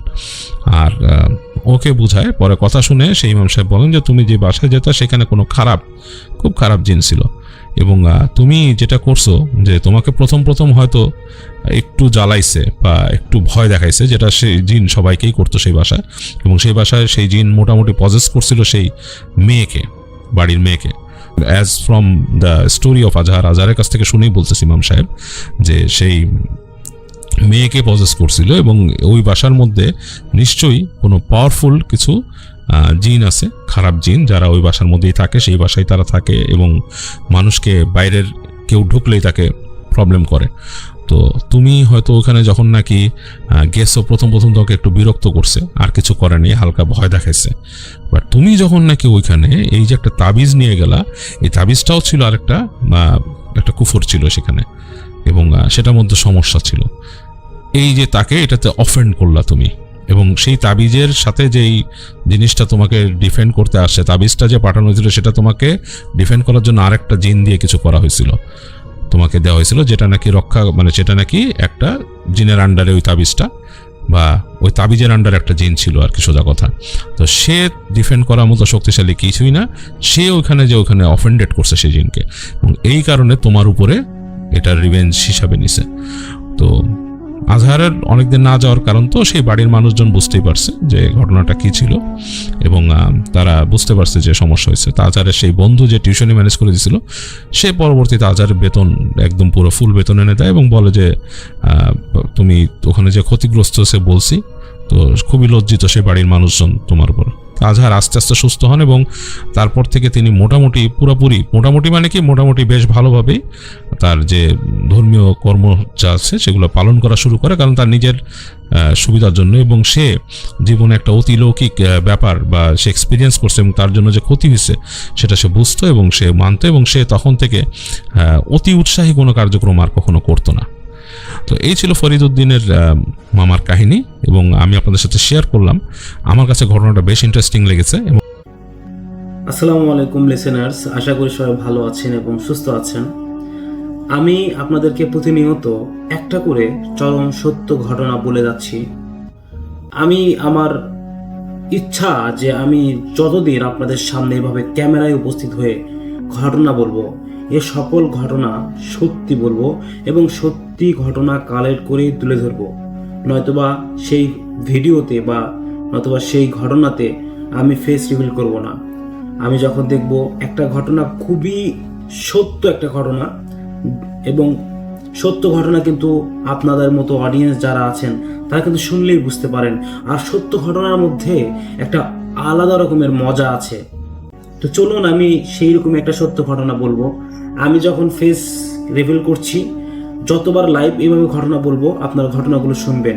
আমি প্রত্যেকটা ঘটনা একদম সঠিক এবং সত্য ঘটনা বলি, কোনো কাল্পনিক ঘটনা নয়। আমি সরাসরি ঘটনায় যাব। প্রথমে বলি, আমার নাম মাহমুদ সোহাইব, আমি বগুড়ার এয়ারপোর্ট এলাকাতে থাকি। অনেকেই আমাকে চেনেন, কম বেশি বিভিন্ন সাইটে আমার ঘটনা শুনেছেন। এখন বর্তমানে আমার এলাকাতেই আমার মসজিদের ইমাম যে আমার বন্ধু, শুনলে হয়তো আপনাদের অবাক লাগবে যে আমার বন্ধু, জি আমার বয়সী আমার বন্ধু আমাদের মসজিদের ইমামতি করছেন। ঘটনাটা 2021 সালের খুব কাছের ঘটনা, বেশি দিনের দূরেরও না। একদিন আমার বন্ধু, তার নাম হচ্ছে ঈসা, তো তিনি এখন ওই মসজিদেরই ইমামতিই করেন। একদিন তিনি আমাকে বলছে যে তোমার ঘটনা আমি শুনি বন্ধু, আমার কাছে একটা সত্য ঘটনা ঘটে গিয়েছে, এই ঘটনাটা তুমি শেয়ার করো। এটা একটা সত্য ঘটনা, এবং যদি মানুষ এই ঘটনা সম্পর্কে জানে তাহলে তারা কিছু হলেও জ্ঞান অর্জন করতে পারবে, আর যারা আনন্দ পাবে তো পাবেই। আমি বললাম কি ঘটনা? তখন সে আমাকে বলে ঘটনাটি তার মতো করে। আমি সেই ঘটনা শুনে তার মতো করে ঘটনা বলার চেষ্টা করছি। তিনি আমাকে বলেছেন যে, বন্ধু, আমি একদিন রাতের বেলা ইশারের নামাজ পড়ে সকল মানুষ বেতের নামাজ পড়ে বাসায় চলে যাবে, এর জন্য অপেক্ষা করছিলাম। আমার নামাজ কমপ্লিট। আমাদের মসজিদের একজন মুসল্লি আছেন যিনি খুব আল্লাহ ভীরু। সবার আগে মসজিদে আসে এবং সবার শেষে মসজিদ থেকে যায়। তো সেই ব্যক্তি সেই দিন রাতে ঈশার নামাজ পড়ার পরে তিনি বাসায় যেতে একটু লেট করে এবং আমার সাথে গল্প করতেছে তার বাসায় নিয়ে, তার বাসার ইমান আমল সম্পর্কে, ওই মুরব্বীর নাতি নাতনি নামাজ পড়ে না, এসব বিষয় নিয়ে দুঃখ প্রকাশ করছে আমার কাছে। তো আমি তো গ্রামের ইমাম, মসজিদের ইমাম। এখন গ্রামের মহল্লার মানুষ যদি আমার সাথে এইসব বিষয়ে কথা বলে, আমি তো আর বলতে পারি না, চাচা আপনি যান, আমি একটু বাসায় যাব, শরীরটা খারাপ। তো আমি তো এটা বলতে পারি না। তো যতক্ষণ পর্যন্ত তিনি আমার সাথে ছিল, প্রায় আধা ঘন্টা 45 মিনিট কি 1 ঘন্টা আমার সাথে গল্প করেন তার ফ্যামিলি বিষয় নিয়ে। আমিও কথা শর্ট করার জন্য শর্ট করে উত্তর দিয়ে কথা শেষ করলাম। তারপরে সেই মুরব্বিটি চলে গেলেন বাসায়।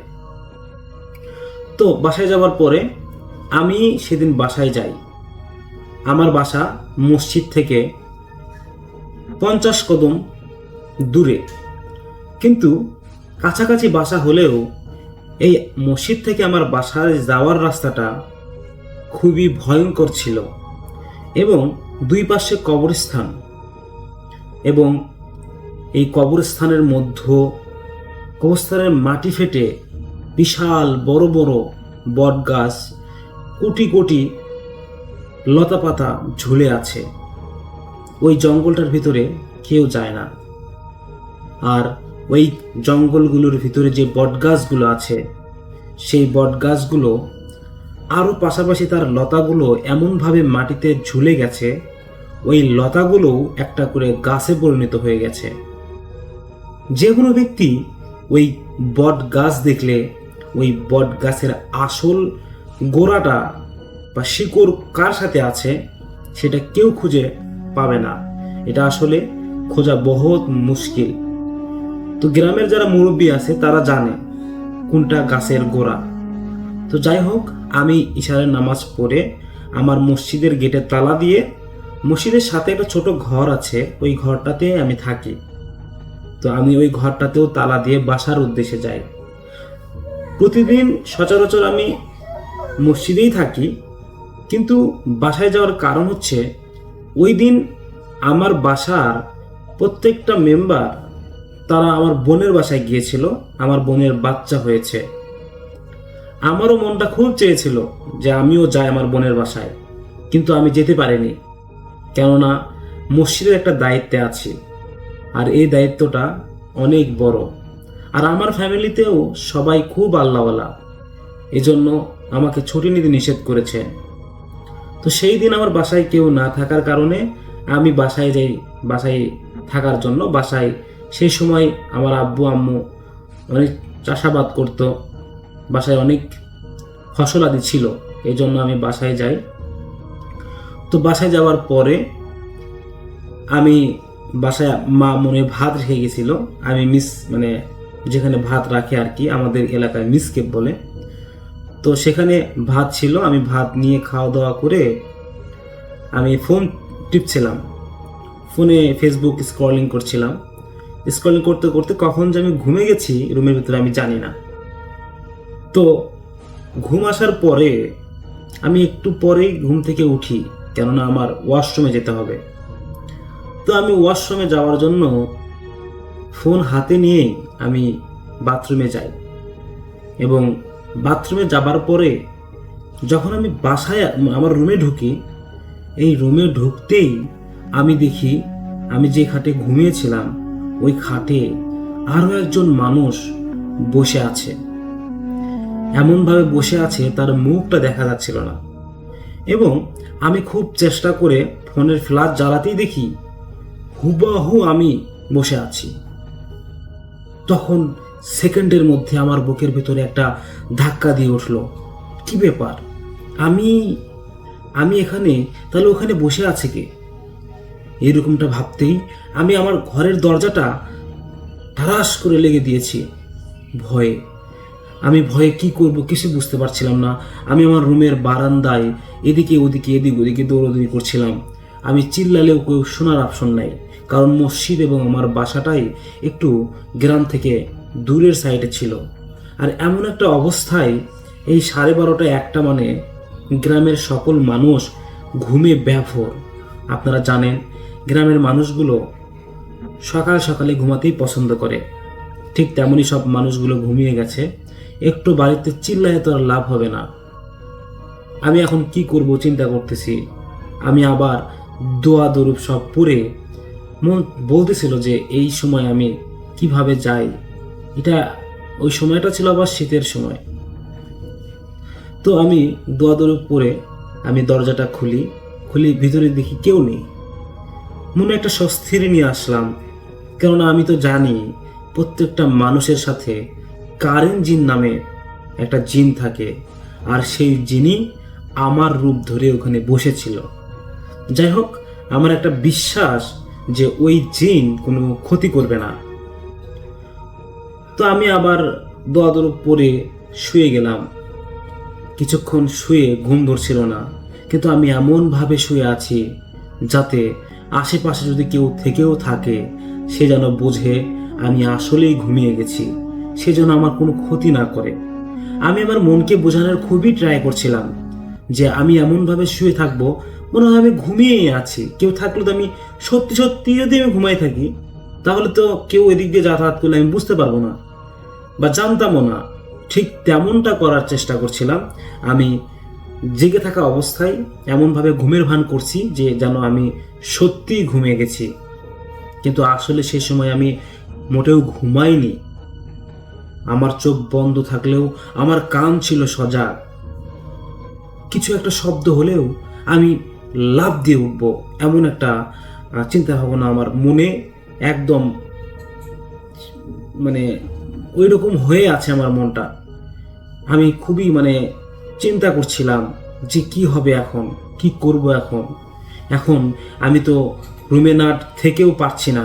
আমি এই মুহূর্তে বাইরে যেয়েও তো কোথায় যাব? আমি মসজিদের আমার ওই রুমেও যদি যাই আমি তো ওই কবরের স্থানের মধ্যে যেতে হবে।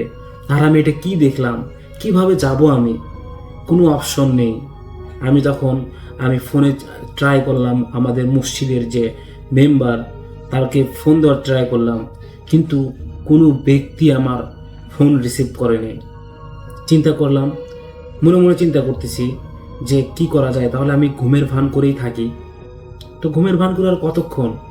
আমি চুপ করে চোখ বন্ধ করে আমার মনকে বোঝাচ্ছিলাম যে আমি যদি আল্লাহ আমাকে ঘুম দাও, আমি যেন ঘুমিয়ে যাই।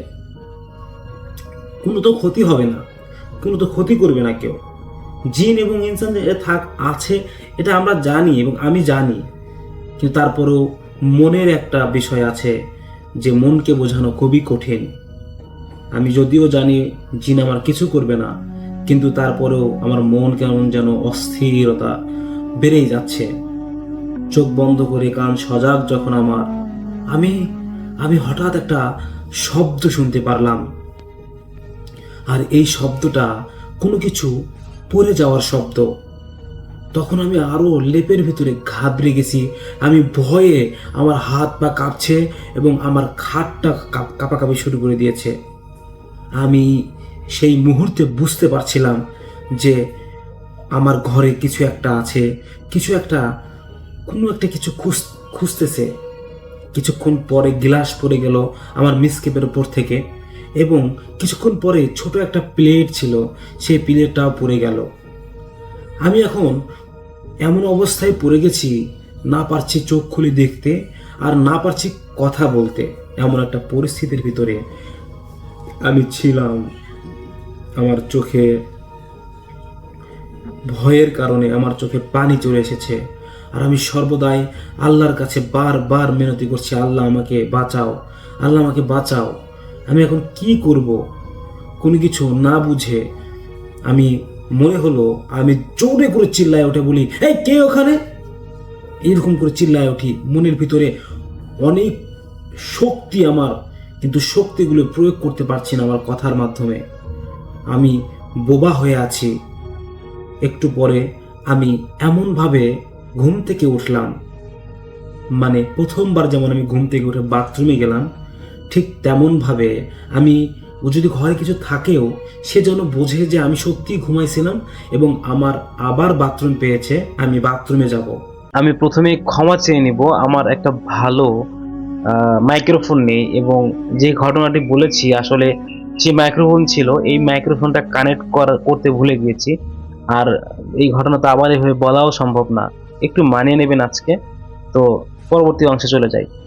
তো তখন আমি বাসা থেকে বের হয়ে আমি যখন কবরের সামনে দিয়ে দৌড় মারবো এমন একটা চিন্তা ভাবনা করছিলাম, পালিয়ে যাব, ঠিক সেই মুহূর্তে আমি সেটাই করলাম। আমি ভাবলাম আমি কোনো মতে রাস্তা দিয়ে মসজিদে গিয়ে মসজিদের রুমে গিয়ে ঘুমাবো, কারণ বাসা আমার জন্য সুবিধা মনে হচ্ছে না। হঠাৎ করে যদি আমার সাথে কোনো খারাপ আচরণ হয়ে যায়, আমি তো তাদের সাথে লড়তে পারবো না। এই ভেবে আমি বাসা থেকে বের হয়ে যাই এবং তড়িঘড়ি করে আমি রাস্তা দিয়ে যাচ্ছি। তড়িঘড়ি বলতে তাড়াতাড়ি করে আমি রাস্তা দিয়ে যাচ্ছি এবং রাস্তাতে যাচ্ছি আর আশেপাশে এভাবে তাকাচ্ছি, কারণ আমার মনের মধ্যে একটা ভয় আছে। আর এই ভয় থাকার কারণেই আমি কিন্তু খুব জোরে যাচ্ছি এবং আশেপাশে তাকাচ্ছি। এভাবে তাকাতেই একটা বট গাছের গোড়া থেকে একজন ব্যক্তি আমার দিকে তাকিয়ে, একদম অস্পষ্ট ব্যক্তি, আমি যেমন প্রথমে বাথরুম থেকে রুমে আসি ঠিক ওই ব্যক্তিটাই বট গাছের সাইডে মাথা বের করে আমাকে দেখছে। আমি আরো ভয়ে ভালোভাবে দেখতে গেলাম, দেখি আমার মতো অনুরূপ চেহারা সেই জিন আমার সামনে বট গাছের সামনে উঁকি মেরে দেখছে আমাকে। আমি একটা চিৎকার দিলাম, আমি ধৈর্যর বাঁধ ভেঙে গিয়ে চিৎকার দিলাম। আর এই চিৎকারে আমাদের বাড়ি এবং মসজিদ থেকে এত দূরে মানুষের বাসা, এই চিৎকার সেই বাসায় গিয়ে আমাদের গ্রামের এক গণ্যমান্য মহিলা মানুষ শুনেছে। যেই মহিলা মানুষ ছুটে আসছে কবরের সাইডে। যদি সেই মহিলার সাহস না থাকতো, সেই মহিলা যদি কোনো ভয় উপেক্ষা করে না আসতো, তাহলে হয়তোবা আমি আজকে আপনাদেরকে আমার সাথে ঘটে যাওয়া এই ঘটনাটি বলতে পারতাম না। একটু পরে আমি দেখি টর্চ লাইট নিয়ে, কিছুদিন আগের ঘটনা, সব আধুনিকতার ছোঁয়ায় ছিল, টর্চ লাইট নিয়ে তিনি দৌড়ে আসে এবং দৌড়ে এসে তিনি বলে, কে ওখানে, কি হয়েছে? আমি বললাম, চাচি আমি, আমাকে বাঁচান চাচি প্লিজ, আমাকে শেষ করে দিল চাচি। বলছে, কি হয়েছে বাবা, কি হয়েছে? যখন লাইট নিয়ে দৌড়ে আসে ওই রাস্তায়, ওই রাস্তা তো সবাই ইউজ করে তাই না, ওই রাস্তায় যখন আসে তখন দেখে ইমাম সাহেব ওখানে মানে হাঁটু গেড়ে পড়ে আছে, নিস্তেজ হয়ে গেছে, কোনো শক্তি নেই ইমাম সাহেবের।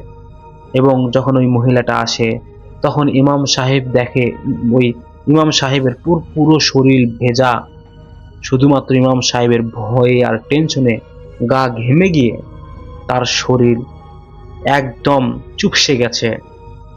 সাথে সাথে ওই চাচি বলতেছে, বাবা চলো বাসায় চলো, তোমার বাসায় তোমার আম্মু নাই? যদিও ছোট বয়সে কিন্তু ইমামি করতো। বলছে, না চাচি বাসায় কেউ নাই, খুব ভয়ে আছি চাচি, আমি কি করবো কিছু বুঝতেছি না, একটু গ্রামের মাতাব্বর বা কোনো ছেলেকে ডেকে আমার সাথে রাখেন, আমার খুব ভয় লাগছে। তখন চাচি বলছে, তুমি বাসায় চলো তো, কাপড় চোপড় চেঞ্জ করো, তারপর আমি দেখতেছি। কিসের ভয়? কোনো ভয় নাই, ভয় বলতে কি আছে, এমন করে বলতেছে। তখন আমি মনে মনে ভাবলাম যে ভয় নাই, আমিও জানতাম, কিন্তু ভয় যখন নিজের কাছে এসে ধরা দেয় তখন এসব কথা আর মাথা কেন পেটেও থাকে না।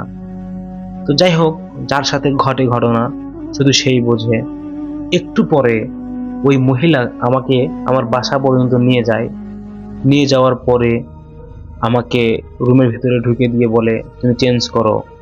আমি রুমের ভিতরে যখন যাই দেখি পুড়ে যাওয়া গ্লাস আর পুড়ে যাওয়া সেই ছোট্ট থালটি আবার ঠিক একই জায়গায় আছে।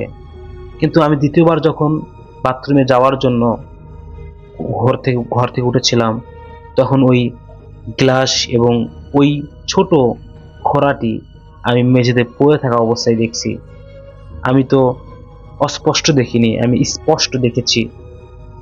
এরপরে আমি রুমে গিয়ে শুধুমাত্র আমার জুব্বার লুঙ্গি নিয়ে আমি বাহিরে চাচির সামনেই আমি চেঞ্জ করলাম নিজেকে প্রোটেক্ট করে।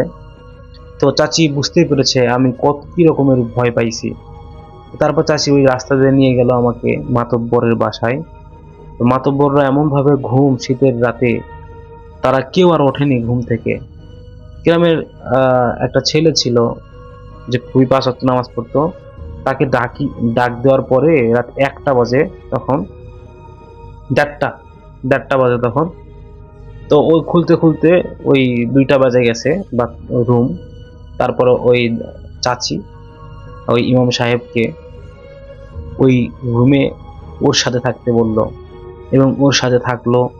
থাকার পরে যখন আবার ফজরের আজানের সময় হয়ে গেছে, চাচি তো রেখে চলেই গেল, চাচি তো আর থাকবে না।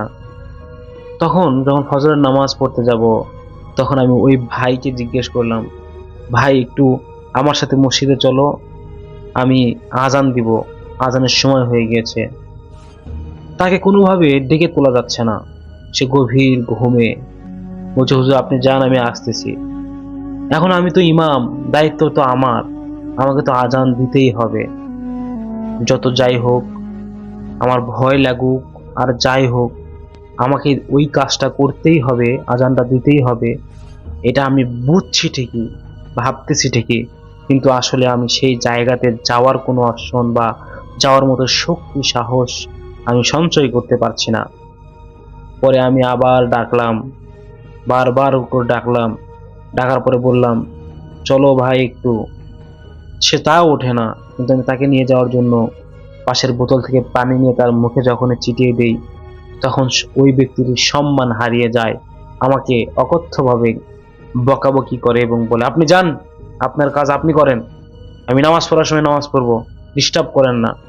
এরকম করে বলার পরে তখন ওই ইমাম সাহেব কষ্ট, রাগ আর এইরকম ব্যবহার দেখে তার মনে অনেক শক্তি সঞ্চয় হয়ে গেল। জেদ কিন্তু অনেক শক্তিশালী জিনিস। এই জেদ ধরে হুজুর মসজিদে যায়, আজান দেয়। আজান দিয়ে মসজিদের ভিতরে বসে আছেন চুপ করে। বসে থাকতে তার মনের মধ্যে আবারও ভয় বাসা বাঁধল।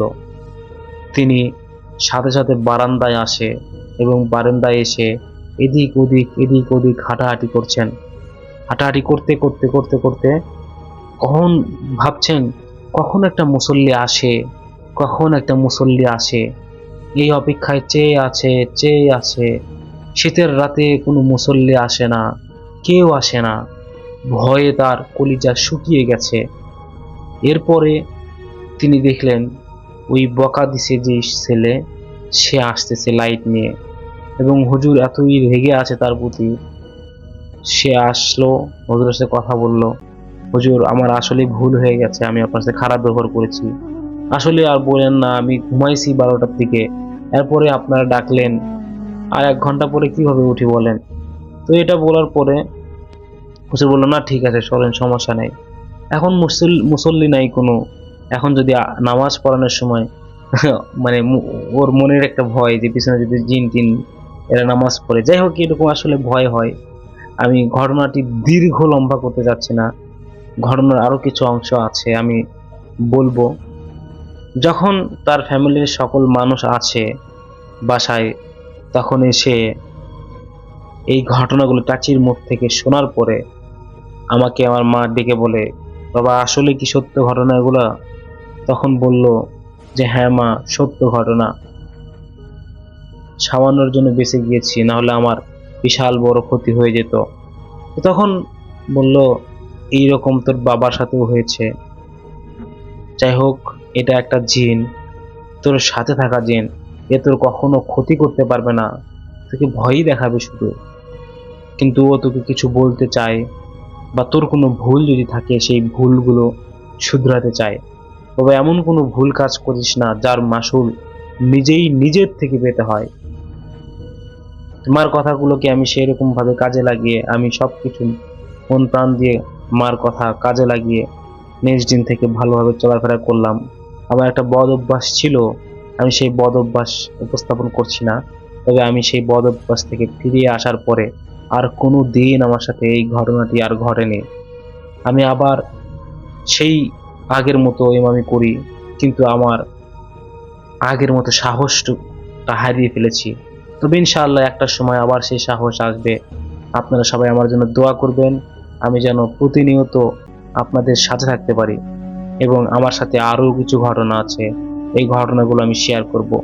যাই হোক, সবাই ভালো থাকবেন, সুস্থ থাকবেন। আসসালামু আলাইকুম। আজকে আমাদের কাছে মালয়েশিয়া থেকে পাঠানো একজন প্রবাসী, উনি নাম প্রকাশে অনিচ্ছুক, উনি একটা ঘটনা শেয়ার করছেন এবং উনি মালয়েশিয়ায় আছেন বিগত 10 বছর যাবত। তো আমাদের উনি শুনেন এবং উনি ওনার শোনা একটা ঘটনা আমাদেরকে লিখে পাঠিয়েছেন এবং উনি চাচ্ছেন যে ঘটনাটা আমরা আমাদের মতো করে আপনাদেরকে শোনাই। তো ওনার এক বড় ভাই, যার বাড়ি হলো ঝিনাইদহ জেলায়, তার ঘটনাটি। তো ওনার নাম কামাল হোসেন। নামটা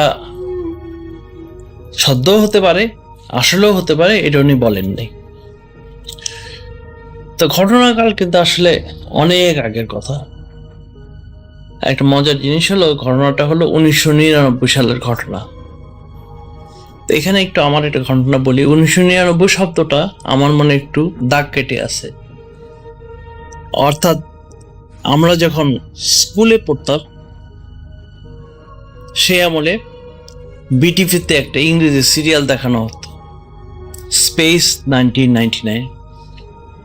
ছবিটা আমাদের কাছে খুবই ভালো লাগতো, একটা সায়েন্স ফিকশন ছিল। সরি, দুঃখিত, আপনারা মাফ করবেন। তো কামাল হোসেনের সাহেবের সাথে এই ঘটনাটা 1999 সালে ঘটে। তো সেটাই আমি আমার মতো করে আপনাদেরকে শোনাচ্ছি। কামাল হোসেন সাহেবের বাসা থেকে ওনাদের বাজার খুব বেশি দূরে না, এবং এই কামাল ভাই উনি সাইকেল মানে বাজারে যেতেন। ওনাদের বাজারে একটা দোকান ছিল এবং কাজটা শেষ করে আবার বাজার থেকে ফেরত আসতেন। তো প্রতিদিন ওনার রুটিন ছিল, সকাল 7টার সময় উনি বাসা থেকে বেরিয়ে দোকানে যান, আবার রাত 9টার সময় বাড়ি ফিরেন। ওনার একটা সাইকেল ছিল, সেই আমাদের সাইকেল, এবং এই সাইকেল করে বাজার থেকে আসতে মোটামুটি 10 মিনিটের ভিতরেই ওনার জার্নিটা কমপ্লিট হয়ে যেত। আর বাড়ি থেকে ওনার বাজারে যাতায়াতের যে রাস্তাটা ছিল, সেই রাস্তার প্রথমে ছিল একটা পুকুর, আর তার পাশে সারি সারি করে কয়েকটা কদম ফুল গাছ ছিল, আর তার পাশেই ছিল একটা পারিবারিক কবরস্থান। এই কবরস্থানটা অনেক পুরনো, আর তৎকালীন পুরনো আমলে কিন্তু গ্রামে একটা রীতি ছিল যে প্রত্যেক বর্ধিষ্ণু পরিবারের নিজস্ব কবরস্থান ছিল, এবং সেই কবরে তারা তাদের আত্মীয় স্বজনদেরকে কবর দিতেন। এইভাবে বংশ পরম্পরায় কবরস্থানগুলো থাকতো, এবং সেই কবরস্থানগুলো গাছপালা বা বাঁশ বা ঝাড়ে ছেয়ে থাকতো, এবং ওই জায়গাটাতে সাধারণত কেউ যেত না। এবং এই কামাল ভাইয়ের বিষয়েও কিন্তু একই ঘটনা প্রযোজ্য। ওই কবরস্থানটা অনেক পুরনো, গাছপালায় ঘেরা, এবং বিকাল হলেই জায়গাটা একটা ভূতুরে পরিবেশ হয়ে যেত, যার ফলে ওই জায়গাটা দিয়ে সহজে কেউ যেত না। তো যেদিনকার ঘটনা, আসলে এটা বর্ষাকালের ঘটনা, ভোর রাত থেকেই কিন্তু কিছু কিছু বৃষ্টির আভাস ছিল বা বৃষ্টি পড়ছিল। তো কামাল ভাই হাত মুখ ধুয়ে সকালবেলা উনি সাইকেল নিয়ে বাজারের দিকে রওনা দেবে। তো এই সময় তার মা ওনাকে বললেন যে, দেখো, হঠাৎ করে আমার মনে কেন জানি মনে হচ্ছে যে আজকের দিনটা একটু সতর্ক থেকেও তুমি তাড়াতাড়ি বাড়ি চলে আসো। আর একটা কথা মনে রাখো, ওই যে পুকুর পাড় এবং কবরস্থান, তুমি জানোই যে আমাদের এলাকার সবাই ওই দুটো জায়গা সম্বন্ধে একটু ভীত বা ভয় পায়। তো কাজে খুব তাড়াতাড়ি চলে আসো, রাত করো না। আরেকটা জিনিস মনে রেখো, কোনোদিন যদি ভয় পাও বা রাতের বেলা যদি পিছন থেকে কেউ ডাকে, সেই যেই ডাকুক পিছন দিকে ফেরত আসো না। আজকেও কিন্তু তোমাকে আমি কথাটা বলে দিলাম। তো যাই হোক, কামাল ভাই ওনার মার কথা শুনে মাকে বললেন যে মা তুমি আমার জন্য দোয়া করো। এই কথা বলে কামাল ভাই সাইকেল নিয়ে উনি বাজারে চলে গেলেন। তো সারাদিন অ্যাজ ইট ইজ গেল, ওনার নর্মাল কাজকর্ম উনি করলেন। তো বিকালের দিকে চারদিক অন্ধকার করে কালবৈশাখী শুরু হলো। তারপরেও বাজারে উনি নর্মালি যে টাইমে দোকান বন্ধ করেন, তো ভাবলেন যে আজকে একটু আগেই বন্ধ করে চলে যাই। তো দোকান বন্ধ করতে করতে আনুমানিক রাত 8টা বেজে গেল। আর রাত 8টা মানে কিন্তু 1999 সালে গ্রাম দেশে গভীর রাত, কারণ তখন এই সমস্ত গ্রামে কোনো বিদ্যুৎ সংযোগ ছিল না, এবং আজকালকার মতো ফ্ল্যাশ লাইট বা চার্জ লাইট এগুলো অতটা অ্যাভেলেবল ছিল না। তো কামাল ভাই দোকান বন্ধ করে ফেললেন। তখন রাত 8টা বেজে গেছে, তখনও বৃষ্টি শুরু হয়নি, কিন্তু আকাশের অবস্থা দেখে মনে হচ্ছে যে ঝড় বা বৃষ্টি আসবেই। দূরে মেঘের গুরু গম্ভীর আওয়াজ শুরু হচ্ছে, আকাশ অন্ধকার হচ্ছে, একটু একটু বাতাসা শুরু হচ্ছে। তো কামাল ভাই জানতেন যে আমি তো সাইকেলেই যাচ্ছি, মিনিট 10-এর ভিতরে পৌঁছে যাব। তো যাই হোক, উনি রওনা দিলেন। রওনা দিয়ে উনি স্বাভাবিকভাবে সাইকেল চালিয়ে আসতেছেন। কিছু দূর আসার পরে দেখলেন হঠাৎ করে পরিবেশটা যেন শান্ত হয়ে গেছে। আগে যে কালবৈশাখীর ভাব ছিল, বৃষ্টির ভাব ছিল, সেগুলো কিছুই নাই। তো এটাকে তিনি স্বাভাবিকভাবে নিলেন এবং উনি স্বাভাবিকভাবেই সাইকেলের প্যাডেল মেরে সেই গ্রামের মেঠো পথ দিয়ে উনি বাড়ির দিকে আসতেছেন। তো ওনাদের গ্রামে ঢোকার আগে হঠাৎ করে একটা জিনিস উনি খেয়াল করলেন, যে রাস্তার যেন গ্রামের ভিতরে একটা সুড়ঙ্গের মতো চলে গেছে। ওনার কাছে এটা নর্মাল রাস্তা বলে মনে হচ্ছে না। তো কামাল ভাই খুব সাহসী মানুষ ছিলেন, তারপরেও উনি হঠাৎ করে একটু ভীত হয়ে গেলেন। তো উনি তখন করলেন কি, সাইকেল থামিয়ে, ওনার একটা অভ্যাস ছিল, উনি ধূমপাই ছিলেন। তো উনি পকেট থেকে সিগারেট বের করে সিগারেটটা জ্বালিয়ে কয়েক টান দেন এবং সাইকেল চালিয়ে আস্তে আস্তে উনি ভাবতেছেন আমি গ্রামের দিকে ঢুকে যাই। উনি যখন গ্রামের ভিতরে ঢুকতেছিলেন, তখনই ওনার হঠাৎ করে মনে পড়লো সেই মিথগুলো, সেই কবরস্থানের ঘটনাগুলো, কবরস্থান সম্পর্কে যে সমস্ত অতিলৌকিক কাহিনীগুলো ছিল, এগুলো যেন ওনার মনের ভিতরে চলে আসলো। আর উনি দেখলেন যে চারদিকের পরিবেশটা একেবারেই শান্ত, আকাশের চাঁদটা মেঘে ঢেকে গেছে এবং চাঁদের কিছুটা আলো পাশের ফাঁক ফোকর দিয়ে এসে একটা আলো আধারি বা একটা আলো আধারি খেলা তৈরি করতেছে রাস্তার উপরে। তো কামাল ভাই ওনার মধ্যে সাইকেল চালিয়ে আস্তে আস্তে আসতেছেন। তো যেই উনি কবরস্থানের কাছে চলে আসছেন, তখন উনি খেয়াল করলেন, উনি যখন প্রথম কবরটা পার হলেন, দুই দিকের রাস্তার দুই সাইডে যে বাঁশগুলো ছিল সেগুলো হঠাৎ করে রাস্তার উপর শুয়ে পড়লো, অর্থাৎ রাস্তাটা ব্লক হয়ে গেল। কামাল ভাই সাইকেলটা থামিয়ে দিলেন, দিয়ে ওখানে দাঁড়িয়ে গেলেন সাইকেল নিয়ে। উনি খেয়াল করলেন এই রাস্তার মাঝের বাঁশগুলো কয়েকটা সোজা হচ্ছে, কয়েকটা শুয়ে পড়তেছে। এদিকে কামাল ভাই তো ভয়ে প্রায় আধামারা হয়ে গেছেন। তারপরেও উনি নিজেকে শক্ত রাখলেন এবং এই অবস্থায় কিন্তু ওনার মুখ দিয়ে দোয়া দরুদ কিছুই বেরোচ্ছে না। এমন সময়ে উনি খেয়াল করলেন চারপাশের বাঁশঝাড় থেকে যেন এক ধরনের শব্দ আসতেছে, অর্থাৎ কেউ যদি বাঁশকে ভেঙে ফেলে বা বাঁশকে করাত দিয়ে কেটে ফেলে যে ধরনের শব্দ হবে ঠাস ঠাস করে, এই ধরনের শব্দ আসতেছে। তো উনি এইভাবে কতক্ষণ সময় গেছে এটা বলতে পারবেন না। তো উনি হঠাৎ করে করলেন কি, সাইকেল থেকে নেমে, কাজটা অবশ্য ওনার জন্য যত সাহসের কাজই ছিল, একটা বাঁশের উপর আঙুল দিয়ে যেই 3টা টোকা দিলেন, সাথে সাথে বাঁশগুলো সোজা হয়ে দাঁড়ায় গেল। কামাল ভাই তখন ওনার ভয় তাড়ানোর জন্য আরেকটা সিগারেট জ্বালালেন এবং আবার সাইকেলে চড়ে আস্তে আস্তে রওনা দিলেন। তো এই সময় ওনার মনে হতে লাগলো ওনার উপরে যেন বাঁশ ঝাড় থেকে বাঁশগুলো আশ্রয় পড়তেছে, ভেঙে পড়তেছে, এমন একটা শব্দ হচ্ছে যে এটাতে একজন সাহসী মানুষের বুক কেটে উঠবে।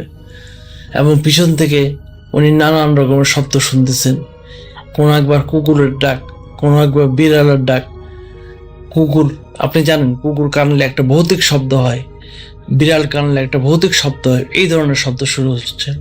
তো উনি এটা তো সাহস সঞ্চয় করে সাইকেল চালিয়ে চলে আসলেন। ইতিমধ্যে কিন্তু সেই পুকুর পাটা চলে আসছে এবং উনি তখন সাইকেলটা থামিয়ে হঠাৎ করে পিছন দিকে তাকালেন ওনার কৌতূহলের কারণে, এবং উনি যে দৃশ্য দেখলেন সেটা দেখে উনি থ হয়ে গেলেন। উনি দেখলেন দুটো প্রাণী দৌড়ে দৌড়ে রাস্তার দুই পাশ দিয়ে আসতেছে, এবং উনি ওদের দিকে ফেরার পরে তাদের গতিটা চোখের পলকে বেড়ে গেল এবং নিমেষেই ওনার পাশাপাশি চলে আসলো। উনি খেয়াল করলেন প্রাণী দুটোর একটা হলো বিড়াল আর একটা হলো কুকুর, এই ধরনের আকৃতির, কিন্তু দুটোর চোখ দিয়ে যেন আগুনের টুকরো বেরোচ্ছে, লাল চকচকে লাভার মতো চোখগুলো লাল হয়ে টকটক করতেছে, এবং এরা পাশাপাশি দৌড়ে আসলে ওনার কাছে আসতেছে না, একটা ডিস্টেন্স মেনটেন করে আসতেছে। তো উনি এই সময়ে একটু চিন্তায় পড়ে গেলেন প্রাণী দুটো কি ভালো না খারাপ। এই ভয়ের ভিতরেই কিন্তু উনি দৃশ্য দেখতে লাগলেন সাইকেল দাঁড় করিয়ে, এবং একটু পরে দেখলেন যে কুকুরটা যে ডাকতেছে এটার গলা দিয়ে বিড়ালের শব্দ আসতেছে, আর বিড়ালটা যে ডাকতেছে এটা কুকুরের শব্দে ডাকতেছে, এবং ওই জায়গা থেকেও কিন্তু ওনার বাড়িটা একটু দূরে, প্রায় 20-25 ফিট দূর হবে, এবং তার পাশেই হলো ওনার এক বন্ধুর বাসা। তো এই অবস্থায় উনি হিতাহিত জ্ঞান শূন্য হয়ে গেলেন, তার মনে যা সুরা আসতেছে তিনি তাই পড়তেছেন, এবং উনি সুরা পড়ার পরে দেখলেন হঠাৎ সেই কিম্মুত প্রাণী দুটো লাফ দিয়ে পুকুরে পড়লো, কিন্তু পুকুরের পানিতে কোনো রকমের কোনো শব্দ হলো না। তিনি আর ঘটনাটা সহ্য করতে পারলেন না, এক মুহূর্ত দেরি না করে সাইকেলে উঠে জোরে সাইকেলের প্যাডেল মারা শুরু করলেন। কিন্তু ঘটনা এখনো শেষ হয়নি। একটু সামনে গেলে সেই পুকুর পাড়ে যে কদম গাছগুলো ছিল, 5টা কদম গাছ ওনাদের পুকুরের পাড়ে ছিল। যখনই তিনি লাস্ট কদম ফুল গাছের তলা দিয়ে যাচ্ছেন, তখনই কদম ফুলের গাছ থেকে তখন অঝরে কদম ফুল ঝরে পড়তেছে ওনার গায়ে, আর গাছটা মনে হচ্ছে কি এমন ভাবে ঝাঁকাচ্ছে যে গাছটাই যেন ভেঙে ওনার গায়ে পড়ে যাবে। এই ঘটনার আকস্মিকতায় কামাল ভাই হতভম্ব হয়ে গেলেন, কিন্তু উনি সাহস হারালেন না। উনি জোরে জোরে সাইকেলে প্যাডেল মারা শুরু করলেন যাতে তাড়াতাড়ি ওই জায়গাটা থেকে বেরিয়ে আসতে পারেন। কিন্তু সবচাইতে ভীতিকর ব্যাপার হলো ওনার কাছে মনে হচ্ছিল সাইকেলটা যেন কেউ টেনে ধরে রাখতেছেন, অর্থাৎ উনি সাইকেল চালাইতে পারতেছেন না। তো উনি তখন চেষ্টা করলেন যে কোনো শব্দ করে যাতে কারো দৃষ্টি আকর্ষণ করা যায়, তো উনি জোরে জোরে সাইকেলের বেলটা বাজানো শুরু করলেন। তখনকার বেলগুলো ছিল কিন্তু আপনার ওই চাইনিজ বেল, হাতে টিপে বাজাতে হতো, অর্থাৎ কোনো ইলেকট্রিক বেল না। কিন্তু ওনার বেলের শব্দ উনি শুনতেছেন না। এই একটা পরিস্থিতিতে ওনার সমস্ত শরীর ঘেমে গেল। তো উনি কোনোভাবে চেষ্টা করলেন পুকুরের যে সীমানা এলাকাটা আছে ওটা পার হওয়ার জন্য, এবং অনেক কষ্টে সেই পুকুরের সেই কাল্পনিক সীমানাটা পার হয়ে আসলেন, এবং এটা আসার পরেই দেখলেন যে সাইকেলের স্পিডটা কিন্তু বেড়ে গেছে এবং বেলটা হঠাৎ করে বাজা শুরু করছে। তো উনি এক ঝটকায় সাইকেল চালিয়ে ওনার সেই বন্ধুর বাসার দরজায় এসে দরজা চাপড়ানো শুরু করলেন। ওনার ধুমধাম দরজা চাপড়ানোর শব্দ শুনে সেই বন্ধু, তার মা বাবা সবাই ঘর থেকে বেরিয়ে আসলো। তো এসেই দেখে কামাল ভাইকে এইভাবে দেখে তারা তো বুঝলো যে কিছু একটা হচ্ছে। তো তাড়াতাড়ি তারা ধরে তাকে তারা বাসার বারান্দায় বসালো। ইতিমধ্যে সমস্ত ঘটনার পরিপ্রেক্ষিতে কামাল ভাইয়ের সমস্ত শরীর ঘামে ভিজে গেছে, কামাল ভাই কথা বলতে পারতেছে না। তো ওনারা তাকে সেবা শুশ্রূষা করে একটু পানি এনে দিলেন। পানিটা নিয়ে খাওয়ার পরে জিজ্ঞেস করলেন কামাল ভাইকে যে কামাল তোমার কি হচ্ছে।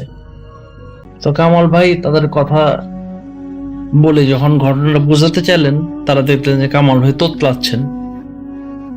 তো তারা তো বুঝলেন যে কিছু একটা তো ঘটছে, কারণ ঘড়িতে তখন বাজে রাত 1টা তখন কামাল ভাইয়ের বন্ধু আর তার বাবা মিলে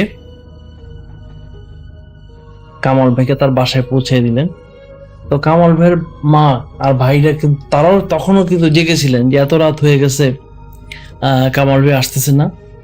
তো ছেলেকে দেখে তো বুঝে ফেললেন যে কামাল ভাইয়ের সাথে কিছু অস্বাভাবিক ঘটনা ঘটছে। তো তারা যে গ্রামের মসজিদের ইমাম সাহেবকে নিয়ে আসলেন।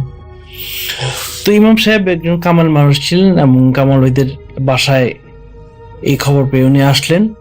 ইমাম সাহেব কামাল ভাইয়ের পরিবারকে চিনতেন।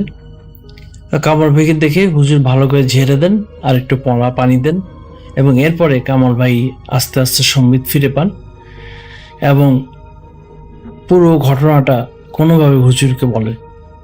তো হুজুর পুরো ঘটনাটা শুনেন এবং শোনার পরে আসলে উনি বলেন যে দেখো, তুমি একটা দুষ্ট জিনের পাল্লায় পড়ছিলে এবং ওই অবস্থায় তুমি যদি পিছনে ফিরে না তাকাইতা তাহলে হয়তো এটা নাও হয়তো ঘটতে পারতো। এরপর থেকে পিছনে তাকাবে না এবং রেগুলার নামাজ শুরু করো এবং ধর্মীয় রীতিগুলো পালন শুরু করো। এরপরে কামাল ভাই আস্তে আস্তে সুস্থ হয়ে যান এবং উনি নামাজ পড়া শুরু করেন। এরপরে কিন্তু আর কোনোদিন কামাল ভাই একা একা বাড়ি ফিরতেন না। আর ঘটনাটা ওনার মনে এমনভাবে দাগ কেটে গিয়েছিল, এই ঘটনা যখন উনি বর্ণনা করেন তখন উনি ভয়ে আবার তোতলানো শুরু করছেন। তো যাই হোক, এর পরবর্তীতে কামাল ভাইয়ের আর কোনো শারীরিক ক্ষতি হয়নি। তো আজকের মতো গল্পটা এতটুকুই।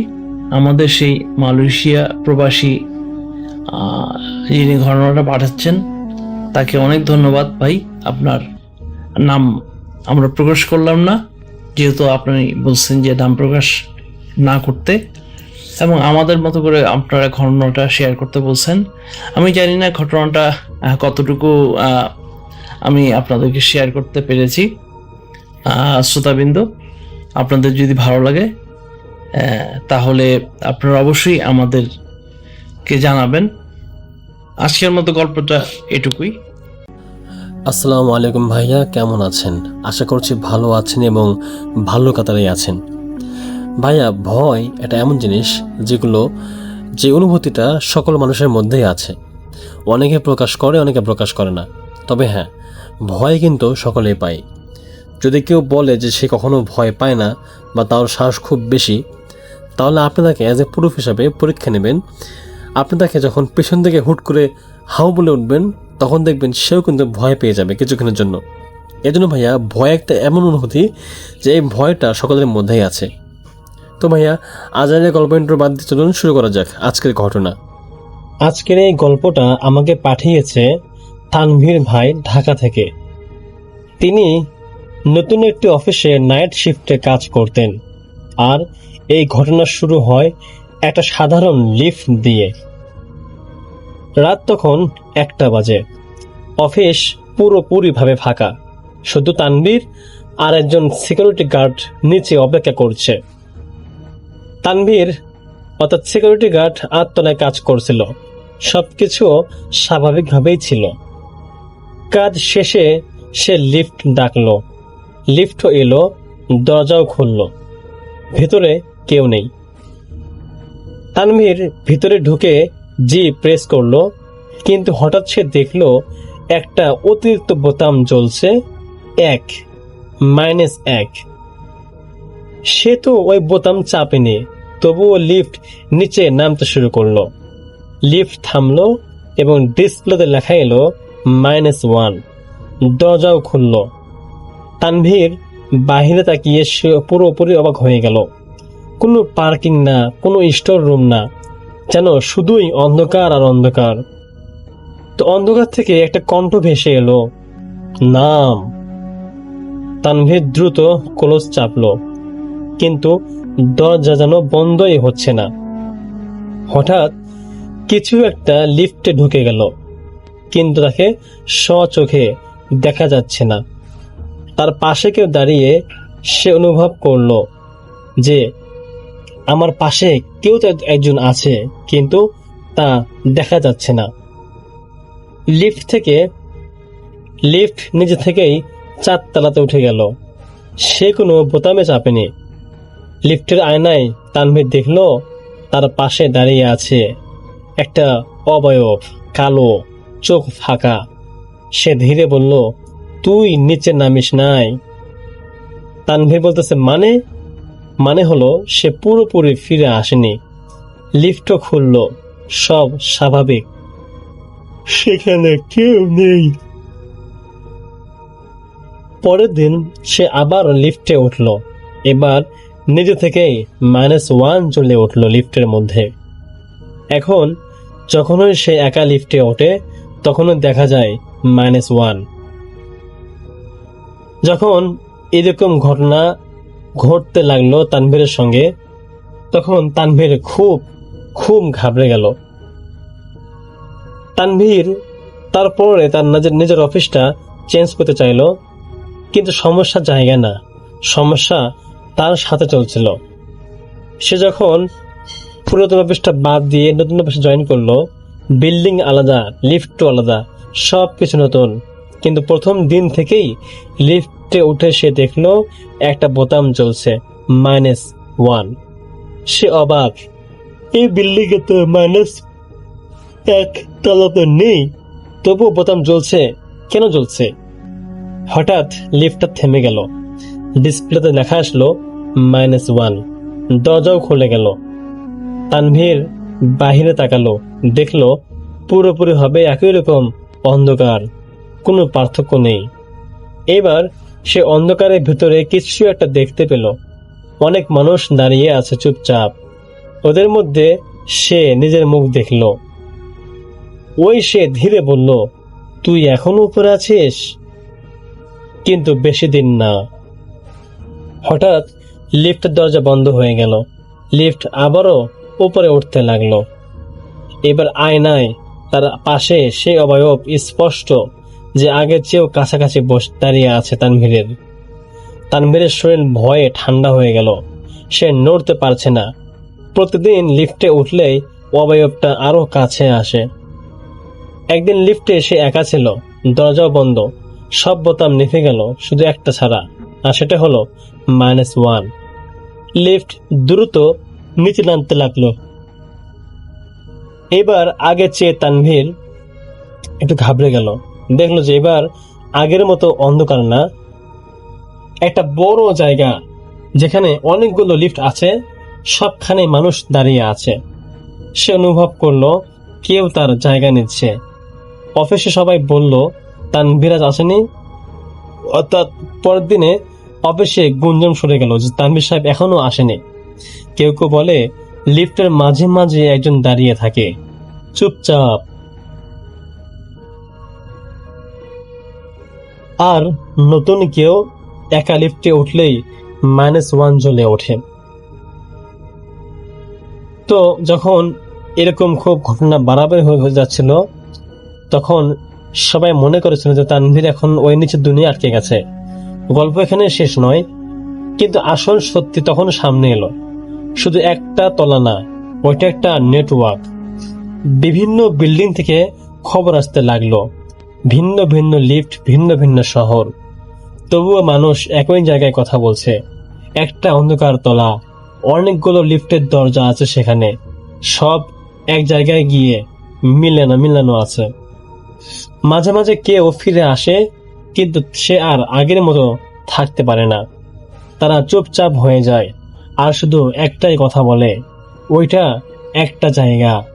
তারা বলছে ওখানে সময় চলে না, সব লিফট এসে সেখানে থেমে যায়, আর যারা আটকে আছে তারা সবাই কোনো না কোনো লিফট থেকে এসেছে। একজন ফিরে আসা লোক বলেছিল সে তানভীরকে দেখেছে।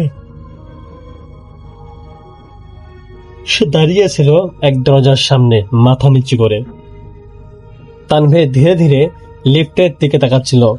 যখনই কোনো দরজা খোলে সে এগিয়ে যেত। একজন শুধু -1 নয়, কখনো কখনো লিফটে দেখা যায় -2, -3। মানে ওই দুনিয়া শুধু একটা তলা নয়, বরং নিচে আরো অনেকগুলো তলা আছে, আরো গভীরে। একদিন এক অফিস কর্মী বলল সে লিফটে একজনকে দেখেছে, চোখগুলো ফাঁকা, সে শুধু বলল, আর নিচে যাস না। লিফট তখনও নামেছিল, ডিসপ্লেতে লেখা -3। এখন সে একবার 1 দেখে, একবার 2 দেখে, একবার 3 দেখে। সে একদিন না একদিন আরো নিচে নেমে যাবে। আজকের মতো এতটুকুই ছিল ভাইয়া। আশা করছি আপনাদের গল্পটা ভালো লেগেছে। যদি ভালো লাগে আপনারা অবশ্যই কমেন্ট করে আপনাদের মূল্যবান মতামত জানাবেন, কেননা আপনাদের একটি মতামত আমাদেরকে নতুন করে গল্প বলাতে সহায়তা করে এবং আমাদেরকে উৎসাহিত করে। তো ভাইয়া, দেখা হচ্ছে পরবর্তী কোনো এপিসোডে। ততক্ষণ পর্যন্ত সকলের দীর্ঘ আয়ু এবং সুস্বাস্থ্য কামনা করে আজকের মতো এখানেই আমরা সকলেই বিদায় নিচ্ছি। আল্লাহ হাফিজ ভাইয়া।